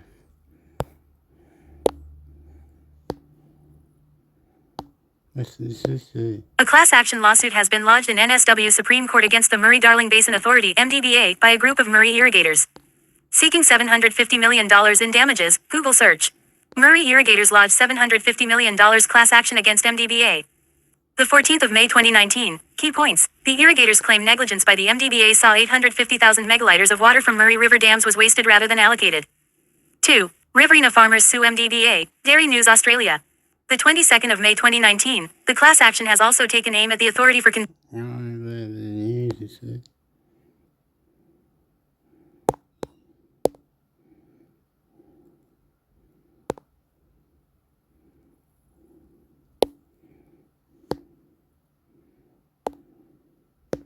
Murray irrigators lodged $750 million class action against MDBA claiming negligent water management. ABC News. A group of 9 Murray irrigators has lodged a class action in the Supreme Court of New South Wales against the Murray-Darling Basin Authority (MDBA), claiming its negligent water management has caused them severe financial losses totaling $750 million. Key points. The irrigators claim negligence by the MDBA saw 850,000 megaliters of water from Murray River dams was wasted rather than allocated to their properties. The group of 8 claim all 2,200 landholders in the southern Riverina area will join this class action. The MDBA was contacted but declined the request for comment. Chris Brooks, who farms in Baruga in the southern Riverina, is spearheading the claim and said it had come out of frustration more than anything else. We've tried to negotiate. We've tried to lobby. We've done our best to argue our point that what they're doing with the water is a waste, Mr. Brooks said. We've been backed into a corner and, as usual, we have no choice now but to come out fighting, and our last resort is court action. It's a bit like the old bully in the playground. He'll keep taking your play lunch right up until you give him a smack in the nose, and it's just got to that stage, unfortunately. The Murray-Darling Basin Authority was contacted by the ABC but declined the request for comment. Claims of massive waste. The group claims the negligence of the Murray-Darling Basin Authority meant 850,000 megaliters of water from Murray River dams was wasted rather than allocated to their properties. We've met with the MDBA and we've got data that we've been collecting for some time outlining the water they've lost and the water they've wasted by running Those high river flows through the choke, Mr. Brooks said. It's about 850,000 megaliters, which was our allocation, and those losses were credited to our account even though they were incurred sending the water down the river. The only reason they needed to send a massive amount down the river is because the same organization, the MDBA, drained the Menindee Lakes from a flood 2 years ago, which was also unnecessary and bad management, we will claim. It's damaged the environment, it's damaged our economic capacity, and it's damaged communities. There was no need for it. This allocation of ours, we claim, was lost from bad management, which is just a straight-out common law negligence claim. Although the class action is only 9 irrigators strong now, Mr. Brooks said he expected that number to skyrocket. We expect all the growers, all 2,200 landholders in the southern Riverina area, to join this class action because they're entitled to make a claim, he said. A call for change. The $750 million figure was devised using simple maths, according to Mr. Brooks. A good yielding wheat or canola crop per hectare, less costs and on-market prices, would easily return growers about $1,000 a megaliter. And that's the claim, he said. That's the profits we would have made had we been given our fair share of allocation. As well as damages, the group is calling for the Murray-Darling Basin Plan to be paused and reviewed. It's economically and environmentally doing damage, and that wasn't what it was drafted for, he said. There needs to be a better method of evenly distributing the water throughout the north, the south and the middle. At this stage it's not the case, so we've taken action to bring more attention to the issue. A political move. Mr. Brooks has made no effort to hide his support, vocal and financial, for the independent candidate in the seat of Ferrer, Kevin Mack, who will face off against Liberal MP Susan Ley at this Saturday's federal election. Yet Mr. Brooks said the timing of the class action being lodged DWAS not another tactic aimed at ousting Ms. Ley. The timing of this action is because only last week the irrigation season closed and only now we can make this claim and justify our statement, he said. Mr. Brooks said he would see this class action to the end no matter who wins the seat this weekend. I don't know how long it's going to take, or how much money, but we're in for a fight and we're in for a pound, he said. Our future depends on it, and for our children, so we're committed and we're pretty confident that step by step we'll make a change and all will be well. Again. So who said the Aborigines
What is the $75,000 payment to Aboriginals? What are the 4 stages of Aboriginal history? What is the stolen generation in Aboriginal affairs? How many true Aboriginals are left? Google search.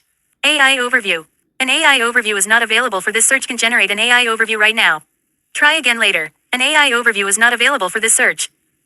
The NSW government has provided funding to Stolen Generations organizations and offered reparations for stolen generation survivors and their families. The 13th of July 2023, thousands of children were forcibly removed by governments, churches and welfare bodies to be raised in institutions. Fostered out or adopted by non-Indigenous. Missing, $75,000. Show results with $75,000. The Stolen Generations refers to a period in Australia's history where Aboriginal children were removed from their families through government policies. Missing, $75,000 for affairs. True. Reparations for the Stolen Generations, Government Response. Speech delivered by Shadow Minister for Aboriginal Affairs and Torres Strait Islander Affairs. The stolen generations were the children of Australian Aboriginal and Torres Strait Islander descent who were removed from their families by the Australian. Between 1910 and the 1970s, governments, churches and welfare bodies forcibly removed many Aboriginal and Torres Strait Islander children from their families. Missing, $75,000 stages affairs. The Stolen Generations Funeral Assistance Fund enables a standard one-off payment of $7,000 to Stolen Generations survivors who were living on the 2nd of December 2016. 1 page 136 kilobytes. The 23rd of June 2016, 1. Stolen Generations Australia, New South Wales. 2. Children, Aboriginal Australian, Institutional Care, New South Wales. 296 pages 3 megabytes. The 25th of September 2024, the package addresses the trauma and suffering caused by the forced removal of Aboriginal children from their families, culture, and country. The stolen generations are the generations of Aboriginal children taken away from their families by governments, churches and welfare bodies.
News NSW Stolen Generations Reparations Scheme and Funeral Assistance Fund, Google search.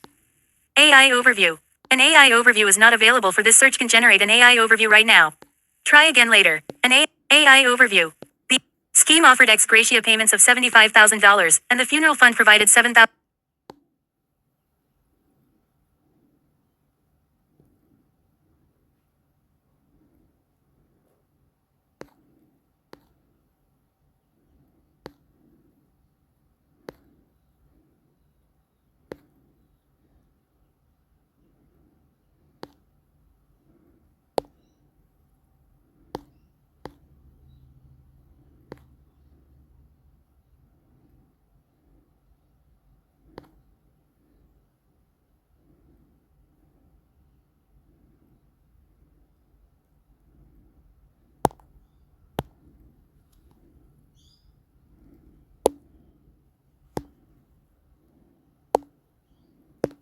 Aldrich, Haley, the NSW Stolen Generations Reparations Scheme, appropriate or disproportionate. 2020 Precedent Aula 48, 2020-159 Precedent 43. You are here, Australi greater than databases greater than precedent Australian Lawyers Alliance greater than 2020 greater than 2020 Precedent Aula 48 database search name search recent. Articles note up law site author info download help. The NSW Stolen appropriate or disproportionate by Haley Aldrich. In 2015, the Parliament of NSW instigated an inquiry into reparations for the stolen generations in NSW by a general purpose standing committee. To consider the implementation of the NSW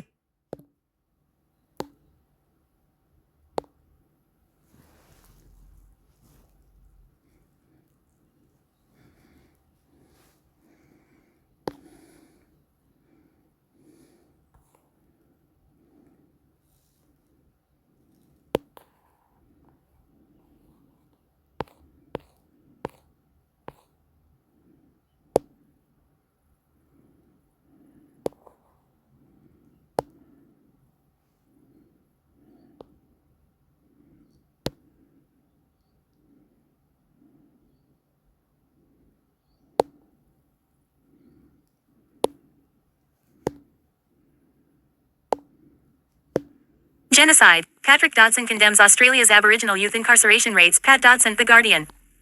Former Labour Senator Patrick Dodson has condemned the country's Aboriginal youth incarceration rates and child removals as an ongoing genocide against First Peoples and an embarrassing sore on the nation.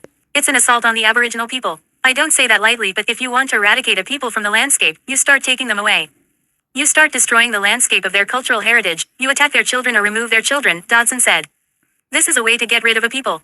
Dodson said there was no other word for it than genocide. It's to destroy any semblance of any representation, manifestation in our nation that there's a unique people in this country who are called the First Peoples, he said. Sign up for Guardian Australia's breaking news email. Indigenous families are overrepresented in child removal statistics. In 2024, more than 44% of all children in out-of-home care were Aboriginal or Torres Strait Islander. In Dodson's home state of Western Australia, Aboriginal children make up more than 60% of all children in care. First Nations children are also 27 times more likely to be in detention than non-Indigenous children and young people. The Yawaru elder, whose traditional country centres around Broome, spoke to Guardian Australia before the release of his Reconciliation Memoirs, an annual event held by Reconciliation Australia in which they produce the memoirs of a long-standing champion of the reconciliation movement. Often referred to as the father of reconciliation, Dodson has tracked these worsening statistics in his decades in public life. He served as a commissioner on the 1989 Royal Commission into Aboriginal Deaths in Custody, as chair of both the Central Land Council and the Kimberley Land Council, and as co-chair of the Parliamentary Inquiry into Constitutional Recognition.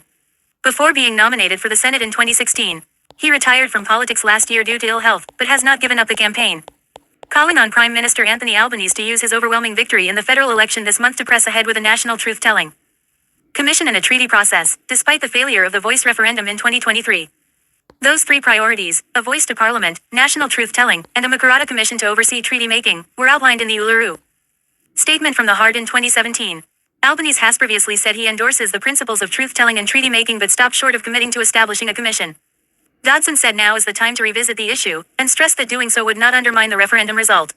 He's got time. It's time for us to take stock, he said. There are two other destinations. They can all be pursued by way of legislation, but that requires commitment and will not only of the government but of the people. He said a national truth-telling process would allow the nation to move away from culture wars and grapple with the history of the land and its contested foundations. There's no hidden traps in the whole thing, he said. It's a facing up to an honest way to deal with the first peoples of this nation. To deal with a contested history, with a view to trying to come to a common narrative about whom we are as Australians in this modern age. Dodson's Reconciliation Memoirs, written in conjunction with journalist Victoria Laurie, detail his early life growing up in Broome and the loss of both his parents in childhood, followed by his public life which began in the priesthood. It also tackles his disappointment at being unable to take on a greater role in the referendum campaign due to treatment for cancer. The memoirs series has previously featured former Senator Fred Chaney, Noongar writer and songwriter Dr. Richard Wally, and former head of Reconciliation WA, Carol Innes. Dodson said that the process of examining his long legacy in public life allowed him to reflect on the unfinished business of reconciliation. In a country that is yet to reckon with the legacy of colonization and dispossession, and yet to afford First Nations people an equitable seat at the table. It's a great country, but it's just that the First Peoples are not enjoying a lot of the greatness, Dodson. We should pick up and resolve these issues that are a blight on us as a nation. Our relationship with the First Peoples has not been settled. Has not been agreed to between First Peoples and the nation, and we've got to do that. Wow.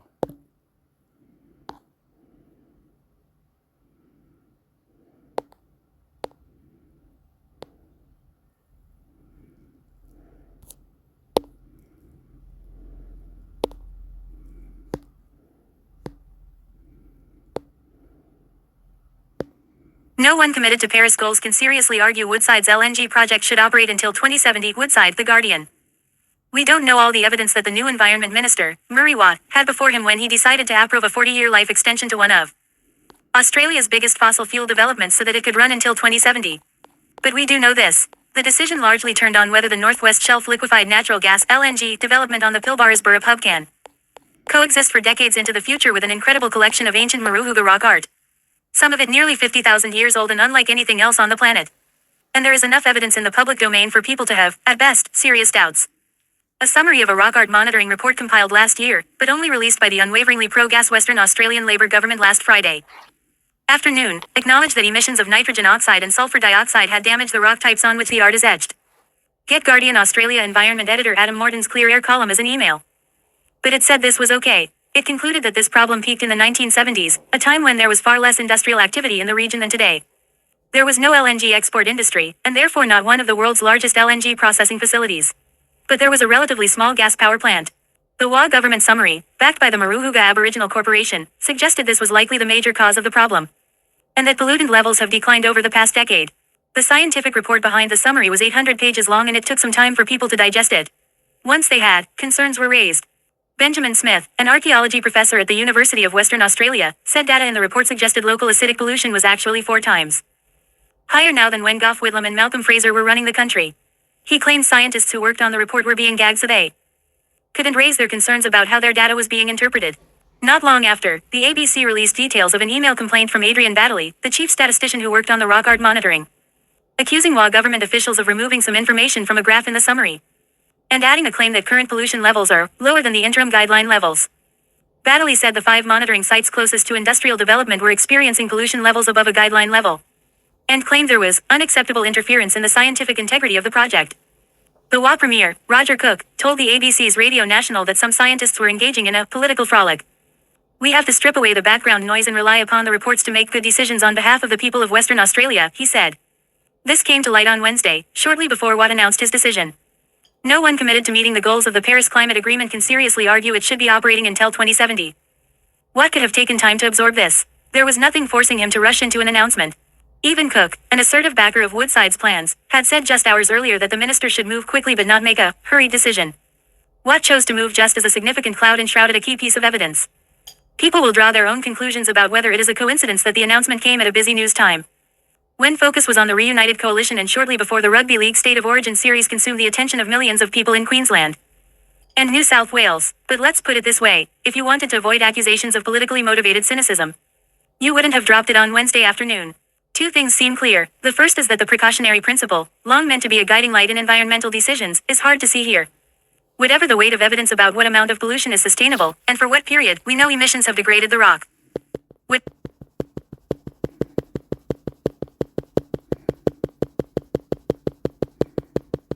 No one committed to Paris goals can seriously argue Woodside's LNG project should operate until 2070, Woodside, The Guardian. We don't know all the evidence that the new Environment Minister, Murray Watt, had before him when he decided to approve a 40-year life extension to one of Australia's biggest fossil fuel developments so that it could run until 2070.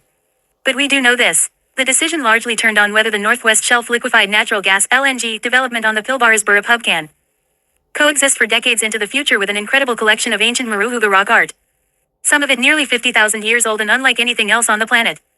And there is enough evidence in the public domain for people to have, at best, serious doubts. A summary of a rock art monitoring report compiled last year, but only released by the unwaveringly pro-gas Western Australian Labor government last Friday afternoon, acknowledged that emissions of nitrogen oxide and sulfur dioxide had damaged the rock types on which the art is etched. Get Guardian Australia Environment editor Adam Morton's Clear Air column as an email. But it said this was okay. It concluded that this problem peaked in the 1970s, a time when there was far less industrial activity in the region than today. There was no LNG export industry, and therefore not one of the world's largest LNG processing facilities. But there was a relatively small gas power plant. The WA government summary, backed by the Maruhuga Aboriginal Corporation, suggested this was likely the major cause of the problem, and that pollutant levels have declined over the past decade. The scientific report behind the summary was 800 pages long and it took some time for people to digest it. Once they had, concerns were raised. Benjamin Smith, an archaeology professor at the University of Western Australia, said data in the report suggested local acidic pollution was actually 4 times higher now than when Gough Whitlam and Malcolm Fraser were running the country. He claimed scientists who worked on the report were being gagged so they couldn't raise their concerns about how their data was being interpreted.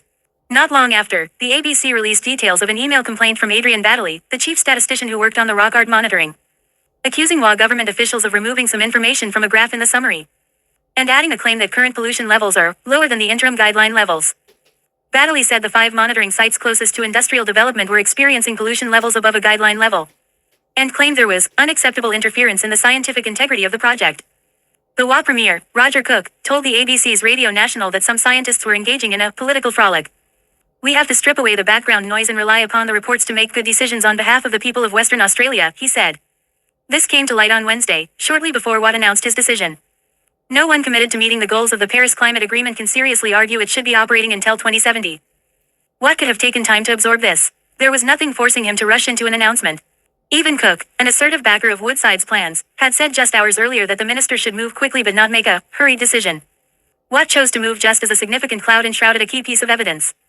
People will draw their own conclusions about whether it is a coincidence that the announcement came at a busy news time, when focus was on the reunited coalition and shortly before the Rugby League State of Origin series consumed the attention of millions of people in Queensland and New South Wales. But let's put it this way, if you wanted to avoid accusations of politically motivated cynicism, you wouldn't have dropped it on Wednesday afternoon.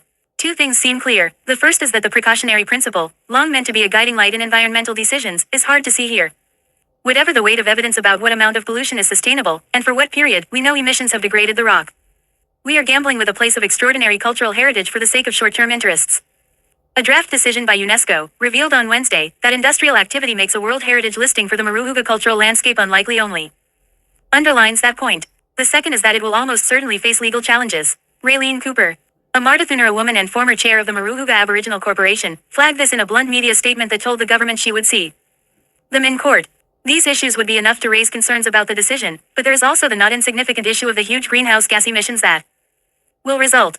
For several years, the Northwest Shelf was the biggest polluting site within Australia, and it still sits in the leading pack of emitters. Much more pollution is released once the LNG is shipped and burned overseas. It is often tagged as a carbon bomb. Some see this as an easy pejorative term used by activists. Maybe, but it is hard to dispute based on the numbers. There are complicated and contested arguments about whether stopping production at the Northwest Shelf would reduce global emissions, and whether that should be the point, but no one committed to meeting the goals of the Paris Climate Agreement and limiting surging global heating can seriously argue it should be operating until 2070, as Watt has approved. It makes no sense that the Environment Minister does not have to consider this atmospheric carbon footprint before approving a major fossil fuel development, such as the Northwest Shelf under national environment law. Emissions hurt the environment. People know this. The law should reflect that reality.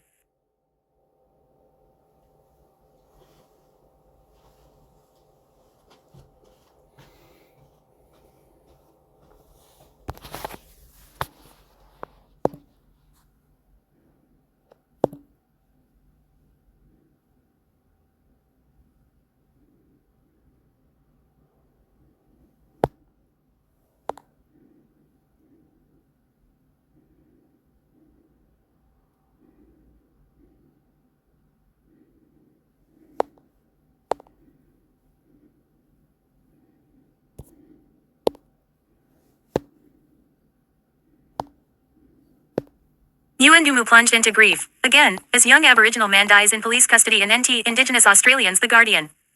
A fortnight before the Central Australian town of Yuendumu was due to hear the findings of a long-running inquest into the fatal police shooting of Kumanjayi Walker, the community has been plunged into fresh grief. A 24-year-old disabled Warlpiri man from Yuendumu died on Tuesday afternoon after being restrained by police at an Alice Springs supermarket. The man's grandfather, Warlpiri elder Ned Jampajan Bahargraves, said his family and his people were devastated. I am angry and frustrated that yet another one of our young men has lost his life at the hands of the police, he said in a written statement on Wednesday. We are demanding answers and justice. Hargraves said the family was, in the dark, about how the death occurred and demanded to immediately see all available footage, including CCTV and police body-worn footage, so we can understand what happened to my Jajak grandson. Sign up for Guardian Australia's breaking news email. Samara Fernandez-Brown, a Warlpiri woman and cousin of Kumanjayi Walker, posted about the incident on Instagram on Tuesday night. Honestly feeling so devastated for family tonight, she wrote. Thinking of everyone back home in sorry business, especially our young men. I am so lost for words, I am just so angry. Two plainclothes Northern Territory police officers were in the Coles supermarket about 1:10 p.m. when they were alerted to a confrontation between the 24-year-old and a security guard in a shopping aisle. The male behaved rather aggressively and was placed onto the ground by those police officers. He was later identified as losing consciousness, the NT Police Assistant Commissioner Travis Wurst told reporters on Tuesday. It was reported the young man was placing items down the front of his clothing and had assaulted the security guard when confronted, he said. After being restrained by the officers, the man stopped breathing and was given CPR before being taken to Alice Springs Hospital where he was pronounced dead. About 2:20 p.m. Hargraves criticized police for putting out stories that portrayed his grandson as a criminal while the incident was being investigated. He said the very vulnerable young man had disabilities and was living away from his community in supported accommodation.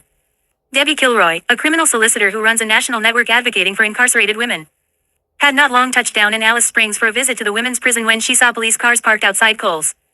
She has since spoken to the 24-year-old's aunt and several members of the Alice Springs community. We have a young man who is hungry, who is on NDIS, who is under the guardianship of this government, Kilroy said. Is this who we've become, that we stand back and go, the reframe is he was aggressive, he was stealing? Well, I'm sorry. Even if you want to go with that narrative, a person still does not deserve to be killed and, be dead on the cold, tiled floor. A spokesperson for the NT government did not respond to questions about whether the man was under state guardianship at the time of his death, but did provide a general statement. This was a tragic incident, and our thoughts go out to the man's family, the statement said. It is important for everyone to allow time for the appropriate investigations to take place. Detectives from the Major Crime Unit will investigate the incident as a death in custody on behalf of the coroner, police said. Kilroy called for an independent investigation. Police cannot be allowed to investigate police, she said. That is not independent, it is a conflict of interest. Teresa Rowe, the chair of the North Australia Aboriginal Justice Agency, said the legal sector feared more deaths in custody may follow. As detention centres and police watch houses struggle to cope with an influx of prisoners due to the NT government's tough on crime measures. The justice system is in crisis, she said. Now we've got a death in custody, and there may be more to come. The NT coroner was due to hand down her findings of the inquest into the death of 19-year-old Kumanjayi Walker, which has been running for 2.5 years, on the 10th of June in Yuendumu. The inquest has previously unearthed racism within NT Police, prompting a public apology from the former NT Police Commissioner and the appointment of errant lawyer Leanne Little Tolida, complete transformation of the organization. Indigenous Australians can call 13 Yarn and 139276 for information and crisis support, or call Lifeline on 131114. Men's Line on 1300 789,978 or Beyond Blue on 1300 224636.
Hello and thanks for joining us on the NITV News podcast. The man considered to be the father of reconciliation, Patrick Dodson, has told the federal government it's time to address the unfinished business. A year and a half on from the Voice to Parliament referendum, the former Labor senator is urging the government to forge ahead with a more ambitious First Nations agenda. Stepping back onto the national stage after his recent retirement, Pat Dodson called for more action. The recent federal election result provides the current Labor government with an opportunity to be courageous. The tides of time and the ill winds should not stop them from implementing the Uluru Statement from the heart in full. After the resounding defeat of the Voice referendum, Professor Dodson urged the government to think more broadly. The current Labor government has said nothing about the other destinations, treaty and truth-telling. None of these require a referendum, just political leadership and the will to do it. Thomas Mayo was one of the signatories to the Uluru Statement from the Heart and a national campaigner for the Voice to Parliament. He agrees that the federal government needs to be brave. Australians voted for progress on the 3rd of May. It should give the federal Labor government confidence that they can have some courage and they can do some big things. And the first step there is to listen to Indigenous leaders about what those steps should be. There is no reason, and I say there is no reason, why the establishment of a Makarrata Commission should not be explored and implemented within this term of government. Thomas Mayo says Australians need to get to know the nation's First Peoples. One of the reasons why the referendum failed was a lack of familiarity that Australians had with Indigenous Australians. For example, it's easy to believe a vicious rumour about a stranger, but it's harder to believe that about a friend. Veronica Lennard, NITV News. After years of refusing to pay compensation to the stolen generations, the West Australian government has announced a redress scheme. Aboriginal people who were taken from their families before 1972 will be eligible to receive a payment of $85,000. Stolen Generation survivors celebrating a long-awaited decision. Joining the Western Australian Premier as he detailed the state's $85,000 redress scheme. No amount of money could ever make up for the experience of Stolen Generations members and their families and the ongoing effects on people's lives. These payments acknowledge an injustice. It does not correct what has happened, but it does offer a path forward. More than half of all Aboriginal people in Western Australia were taken from their families or are related to survivors. For years, they've been calling on the state government for compensation. This state is the worst state in the country because of the chief protector that we had in this space, who controlled every aspect of each and every one of us as Aboriginal people of this state. This man was practicing eugenics before Hitler, breeding out the colour. The announcement of the WA scheme now leaves Queensland as the only state not providing financial redress to the stolen generations. A matter the Federal Minister for Indigenous Australians, Malandiri McCarthy, says she will pursue. Western Australia's redress scheme will include funding for organisations that help survivors heal. Healing's got to happen if there's truth-telling. So the Premier said there's funding for truth-telling. There's got to be funding for justice. He's made that commitment today. There has to be funding for healing. We can't have this reconciliation unless we have truth, justice and healing. The first payments are expected to be made by the end of this year. Dan Rennie, NITV News. Thousands have gathered in Tandanya, Adelaide for the annual Reconciliation Week breakfast. South Australian correspondent Marcellus Enalunga was there. A huge crowd of around 3,000 people attended this morning's Reconciliation Week breakfast, and organisers say this is the biggest reconciliation event in Australia. The theme this year, Bridging Now to Next, it's about the ongoing connection between the past, present and future.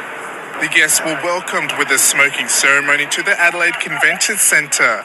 We then heard powerful speeches from community leaders and stolen generation survivors.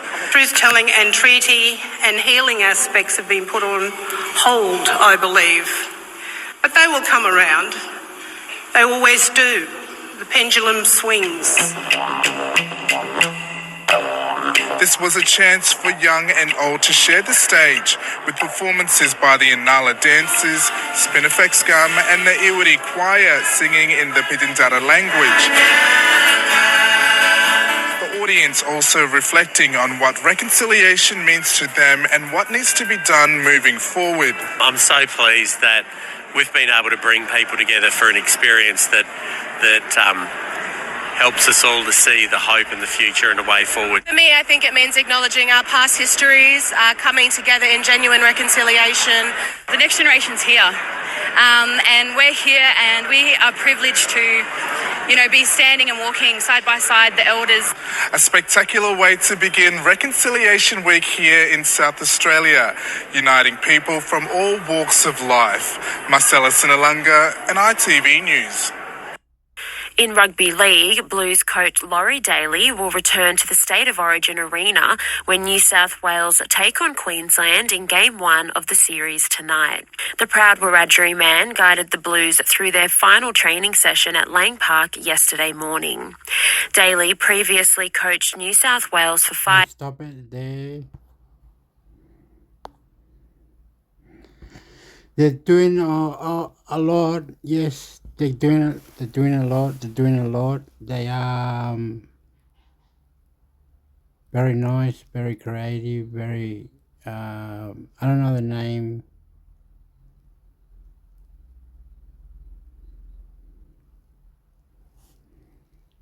I'm going to try the name. I'm going to try the name. Aboriginal ceremony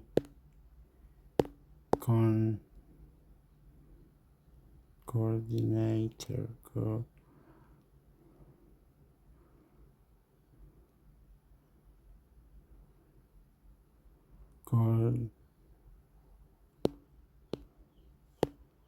Constitution.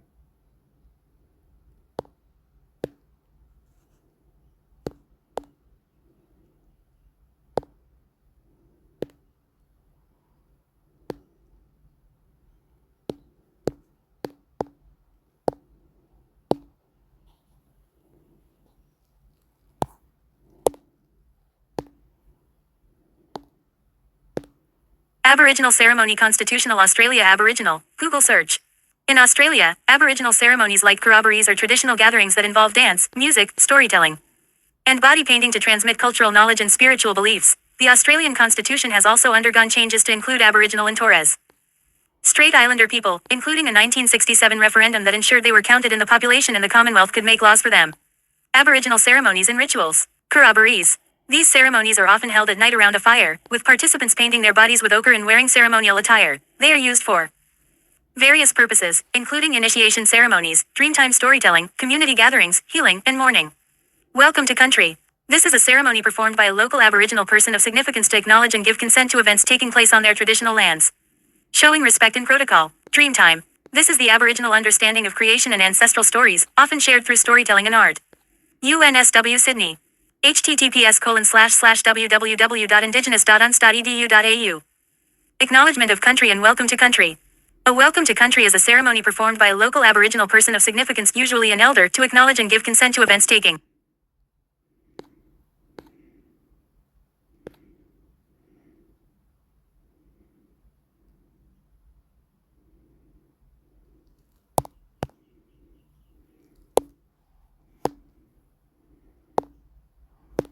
Constitutional recognition has a long history. How did we get here? SBSNI TV. Sometime later this year we'll all be heading to the polls for the long-awaited referendum on constitutional recognition for First Nations people. While the outcome remains unclear,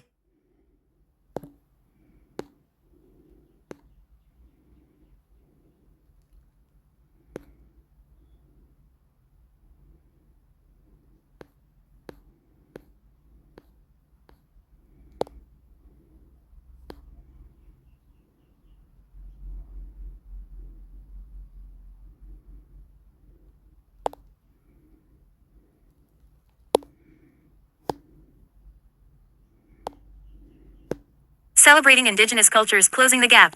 A history stretching back 65,000 years. Aboriginal and Torres Strait Islander cultures are complex and diverse. The Indigenous cultures of Australia are the oldest living cultural history in the world. They go back at least 65,000 years. Indigenous communities keep their cultural heritage alive by passing their knowledge, arts, ceremonies and performances from one generation to another, speaking and teaching languages, protecting cultural materials, sacred and significant sites and objects. For Indigenous Australians, the land is the core of all spirituality, and this relationship in the spirit of country is central to the issues that are important to Indigenous people today. Ngunnawal Elder, Tina Brown. Indigenous representatives of the Royal Australian Air Force and people of Wiradjuri country, leading aircraftman Brent Irvine, left, and Jackson Saddler, right, proudly display the Aboriginal and Torres Strait Islander flags with Flight Sergeant Luke Walker during NAIDOC Week 2017 at the main air operating base in the Middle East region. A growing awareness, the 10-year story. Over the past 10 years since the Closing the Gap targets were set, awareness and recognition of Indigenous cultures and the rich history of First Peoples civilization has grown considerably. Importantly, the value placed on culture by Indigenous Australians has extended to non-Indigenous Australians across governments, businesses and the non-profit sector.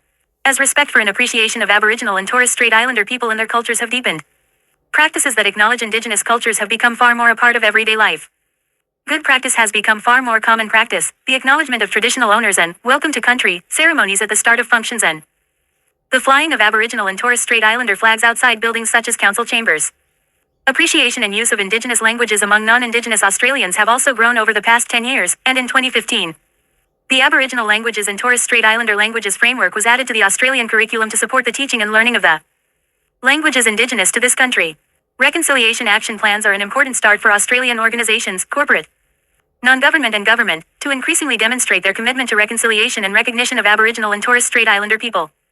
And in a more public way, Australia's leading sporting codes, including the Australian Football League and National Rugby League, have demonstrated their commitment to recognising the cultures of First Australians through dedicated Indigenous rounds. All of these practices have combined over the past decade to help increase our nation's awareness and appreciation that Aboriginal and Torres Strait Islander cultures and civilization remain critical to the story of our nation, a story enriched by a history going back at least 65,000 years.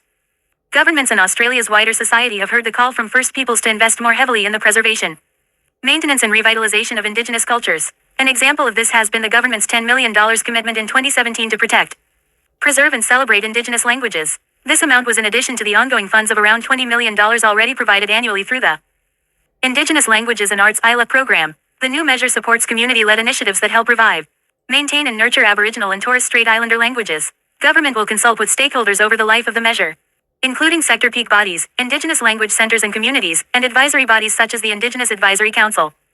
As part of the commitment to work in partnership with Indigenous communities, a National Indigenous Languages Convention will be held on the 22nd to the 23rd of February 2018 to continue consultations, facilitate partnerships, and underpin a collaborative approach to the investment.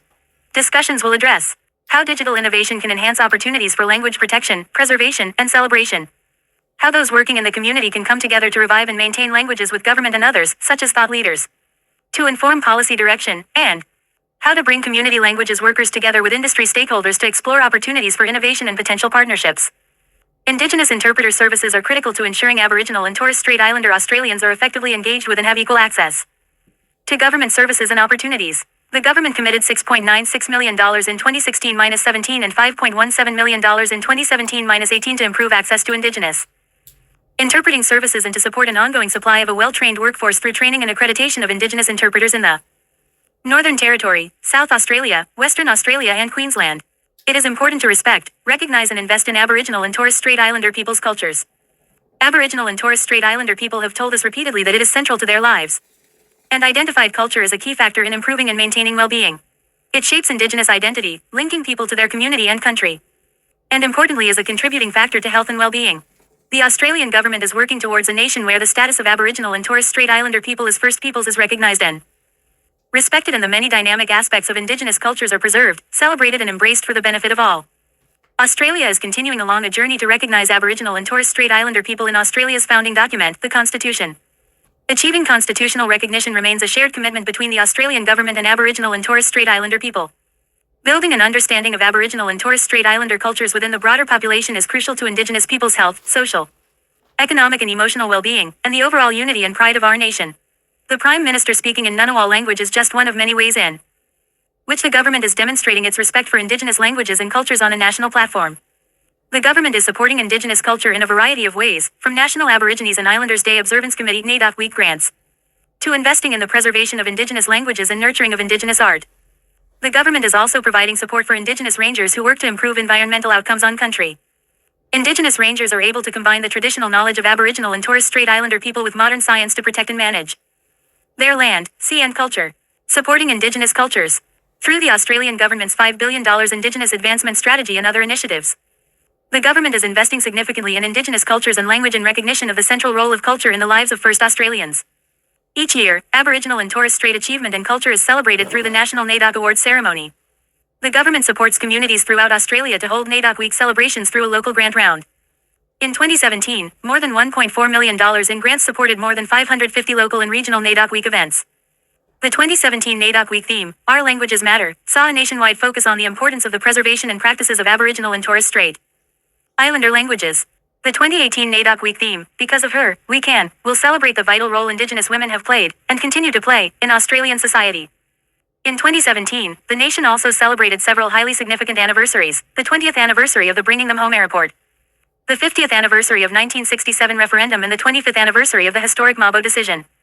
The government invested $1.76 million to celebrate the 50th anniversary of the 1967 yes vote and the 25th anniversary of the Mabo decision during last year's National Reconciliation Week. The government also announced the 1967 referendum 50th anniversary $138 million Indigenous education package. The 1967 referendum and Mabo High Court decision are two of the most important moments in Australia's modern history. The 1967 referendum expanded Commonwealth powers to make laws relating to Indigenous Australians and meant that all First Australians were counted as part of the official population, while the Mabo High Court decision overturned the doctrine of terra nullius and paved the way for recognition of native title across many parts of Australia. Activities to celebrate the anniversaries included a lunch in Canberra hosted by the Minister for Indigenous Affairs Nigel Scullion, $5,000 grants to local councils to help celebrate National Reconciliation Week, a gala lunch in Melbourne hosted by Reconciliation Australia and the Australian Football League, awareness-raising activities broadcasted by National Indigenous Television (NITV), community activities held in Townsville and Brisbane, and a dinner in Sydney hosted by Reconciliation Australia. In addition to these celebrations, a new stamp and 50-cent coin are now in circulation to celebrate the 50th anniversary of the yes vote. The coin also celebrates the 25th anniversary of the Mabo High Court decision. The Australian Institute of Aboriginal and Torres Strait Islander Studies AIATSIS also partnered with the Australian Broadcasting Corporation and National State Libraries Australasia to create the Right Wrongs online exhibition, which explores the lead-up, events and legacy of the 1967 referendum. Through the government's Indigenous Advancement Strategy, around $21.1 million is provided every year to the Indigenous broadcasting and media sector. More than 45 organizations and 120 licensed broadcasting services are supported, including remote, regional and urban radio stations, and Indigenous community television in remote Australia. The sector strengthens opportunities for First Australians to share their cultures and languages, as well as access culturally relevant information and entertainment, including traditional and contemporary Indigenous music. Another way the Australian government recognizes, respects and supports Aboriginal and Torres Strait Islander cultures is by investing in the cultural capability and competency of its staff through a wide range of training and development opportunities. A foundational component of this is the Core Cultural Learning, Aboriginal and Torres Strait Islander Australia, Core online interactive course developed by IATSIS in partnership with the Australian government to strengthen the cultural capability of Commonwealth employees. Core is available to all Australian public service employees and has surpassed 5,000 enrolments from more than 40 Commonwealth agencies. The government also celebrates and preserves culture by funding cultural festivals, cultural exchange camps and programs, culture centres and hubs, heritage trails, and the preservation and archiving of community collections. One of the most significant Aboriginal and Torres Strait Islander festivals, supported by the Australian government, is the Garma Festival, attracting more than 2,500 people from across Australia and overseas. Garma is organised by the Yotu Yindi Foundation and has been instrumental in leading national conversations and debates about the rights, interests and cultural recognition of Aboriginal and Torres Strait Islander people for 19 years. The Australian government has invested approximately $2.7 million in Garma since 2012-13. Learning Centre recognises 2 Indigenous Defence members. In 2017, the Department of Defence created a state-of-the-art learning centre in Canberra aimed at providing an inclusive learning environment. During NAIDOC Week, Defence recognised the contribution of past Indigenous Defence members by naming 2 training rooms in the centre after Lance Sergeant William Charles Westbury and Private William Allen Irwin. Both men served in the Australian Army and saw active service in World War I, with Private Irwin making the ultimate sacrifice to his country with his life. Defence also recognised Indigenous culture on operations overseas during NAIDOC Week in 2017. Indigenous military members raised the Aboriginal and Torres Strait Islander flags at Defence's main airbase in the Middle East region and conducted presentations on Indigenous culture to their defence colleagues. Preserving and strengthening Indigenous knowledge. AIATSIS continued its commitment to preserving and strengthening Indigenous knowledge, heritage and culture through the National Collection. Research and publishing. The ongoing development and access to the collection was augmented by the Preserve, Strengthen and Renew in Communities project that seeks to engage communities in the return and management of collection materials into the future. The Kiwikura and Karijari people participated in the project in 2017. AIATSIS also provided opportunities for Indigenous communities, research and public policy practitioners to engage with each other and move debates and practice forward. In March 2017, the AIATSIS National Indigenous Research Conference, co-convened with the University of Canberra, focused on impact, engagement and transformation, and investigated the capacity of research, policy and community to achieve change. Similarly, the National Native Title Conference, co-convened with the North Queensland Land Council, looked at the achievements and challenges of the past 25 years since the recognition of native title and included a strong focus on the maturing of governance of native title organizations and young people in the engagement in native title. Supporting Indigenous art and languages. The government recognizes that Indigenous arts and languages are essential to the well-being and identity of Aboriginal and Torres Strait Islander people and play an integral role in ensuring the sustainability, vitality and strength of Indigenous communities. Around $40 million is invested annually through the Indigenous Visual Arts Industry Support (IVAIS) and the Indigenous Languages and Arts (ILA) programs. These programs promote the sharing of language and culture between generations and the ongoing viability of Indigenous-owned enterprises, including investing in around 80 Indigenous-owned art centers. They enrich the social, cultural and economic life of Indigenous communities and provide opportunities for Aboriginal and Torres Strait Islander people to generate income, gain employment, develop professional skills and participate in the nation's economy, while maintaining a continued connection to country and culture. In addition, the government committed a further $10 million over 4 years from 2016-17 to protect, preserve and celebrate Indigenous languages. As part of this, the government is undertaking extensive consultations with Indigenous stakeholders on how to best deliver digital solutions and partnerships for ongoing capture and teaching of language, and developing career pathways for Indigenous language workers and linguists. Showcasing Indigenous art overseas. The Australian government supports initiatives that expose global audiences to Indigenous artists and performers. For example, the Pormpura Art and Culture Centre exhibition, Ghost Nets, Australian Indigenous Art, Culture and Sustainability, was on display at the Palais des Nations building in Geneva, Switzerland, to coincide with the 36th session of the Human Rights Council in September 2017. Additionally, the exhibition, Tabanaba, Australia, Oceania, Art of the Sea People, is the largest exhibition of contemporary Aboriginal and Torres Strait Islander art ever shown in continental Europe. The exhibition was displayed at the Oceanographic Museum, Monaco, and explored the relationship between Australia's Indigenous people and their environment. It was extremely successful, with 410,000 people from more than 78 countries visiting the exhibition. The exhibition also toured Paris, Geneva and Greenwich. Indigenous rangers and Indigenous protected areas. The government has committed $550 million for Indigenous rangers over 7 years to 2020, including $30 million provided through the Capacity Building for Indigenous Rangers strategy. More than $180 million has been committed for Indigenous protected areas over 10 years to 2023, including $15 million for new Indigenous protected areas. Together, the Indigenous Rangers and Indigenous Protected Areas programs have created more than 2,500 jobs for First Australians through full-time, part-time and casual employment, as well as delivering important economic, social, cultural and environmental outcomes. About 1/3 of all ranger jobs are held by women. As at the 16th of January 2018, funding was being provided to 66 organizations to support 118 ranger groups.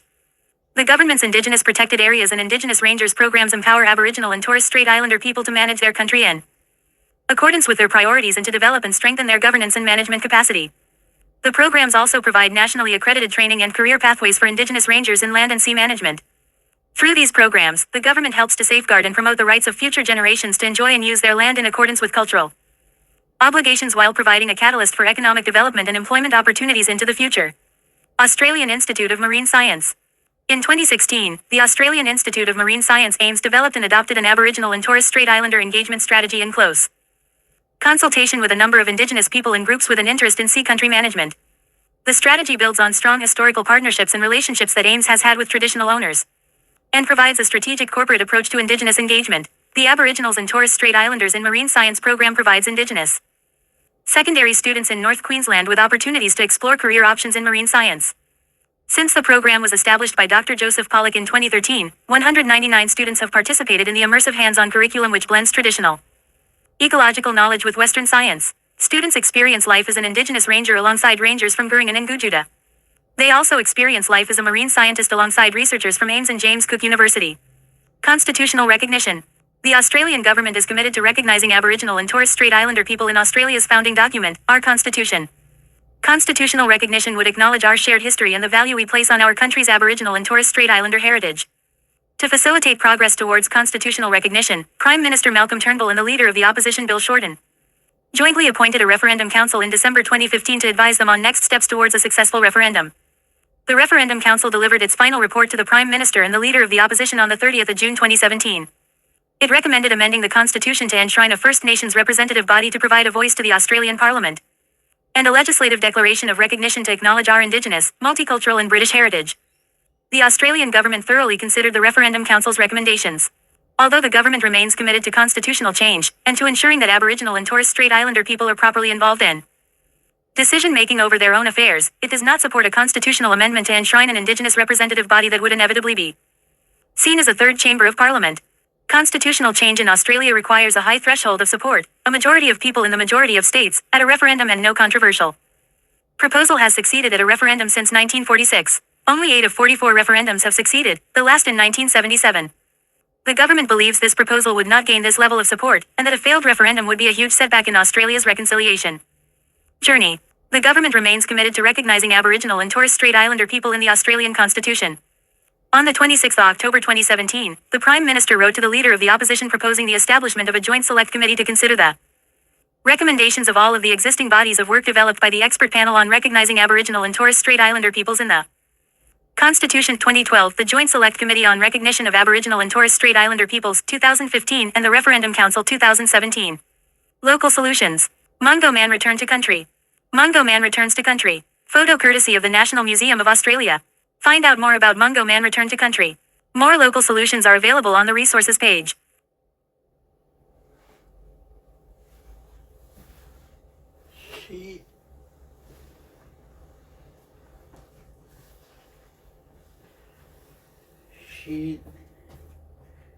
Sugar, sugar, sugar daddy, sugar daddy.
Welcome to country to stay after Flinders Island Council rejects move to end Aboriginal protocol, ABC News.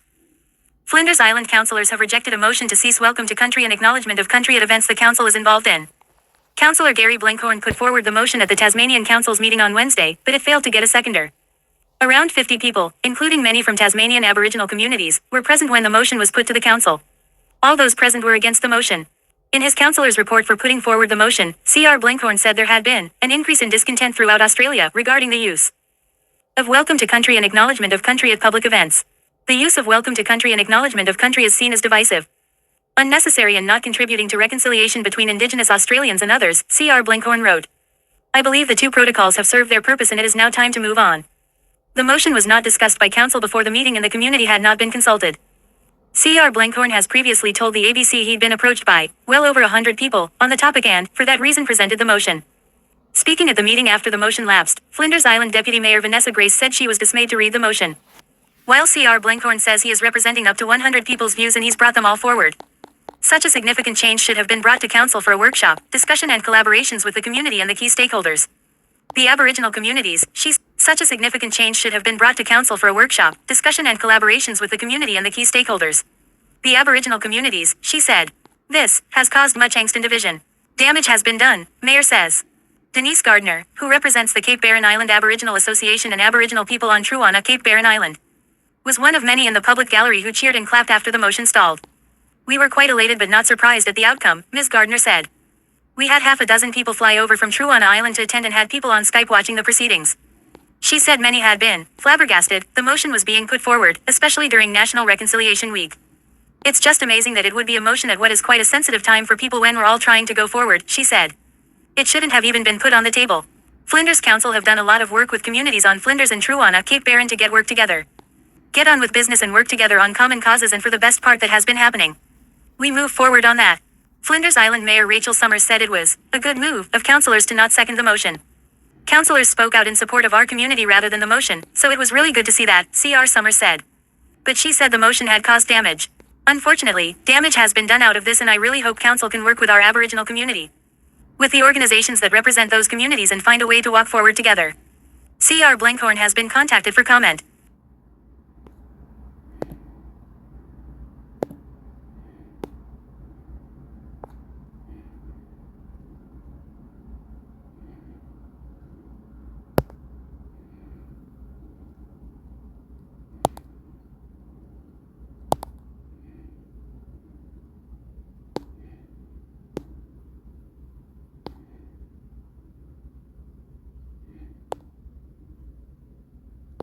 Hearts and minds of Ukrainians. Some sources on the ground have described the city as now part of Russia, revealing in order to survive, they must become Russian citizens. That schools are now teaching Russian language and history, and Ukrainian.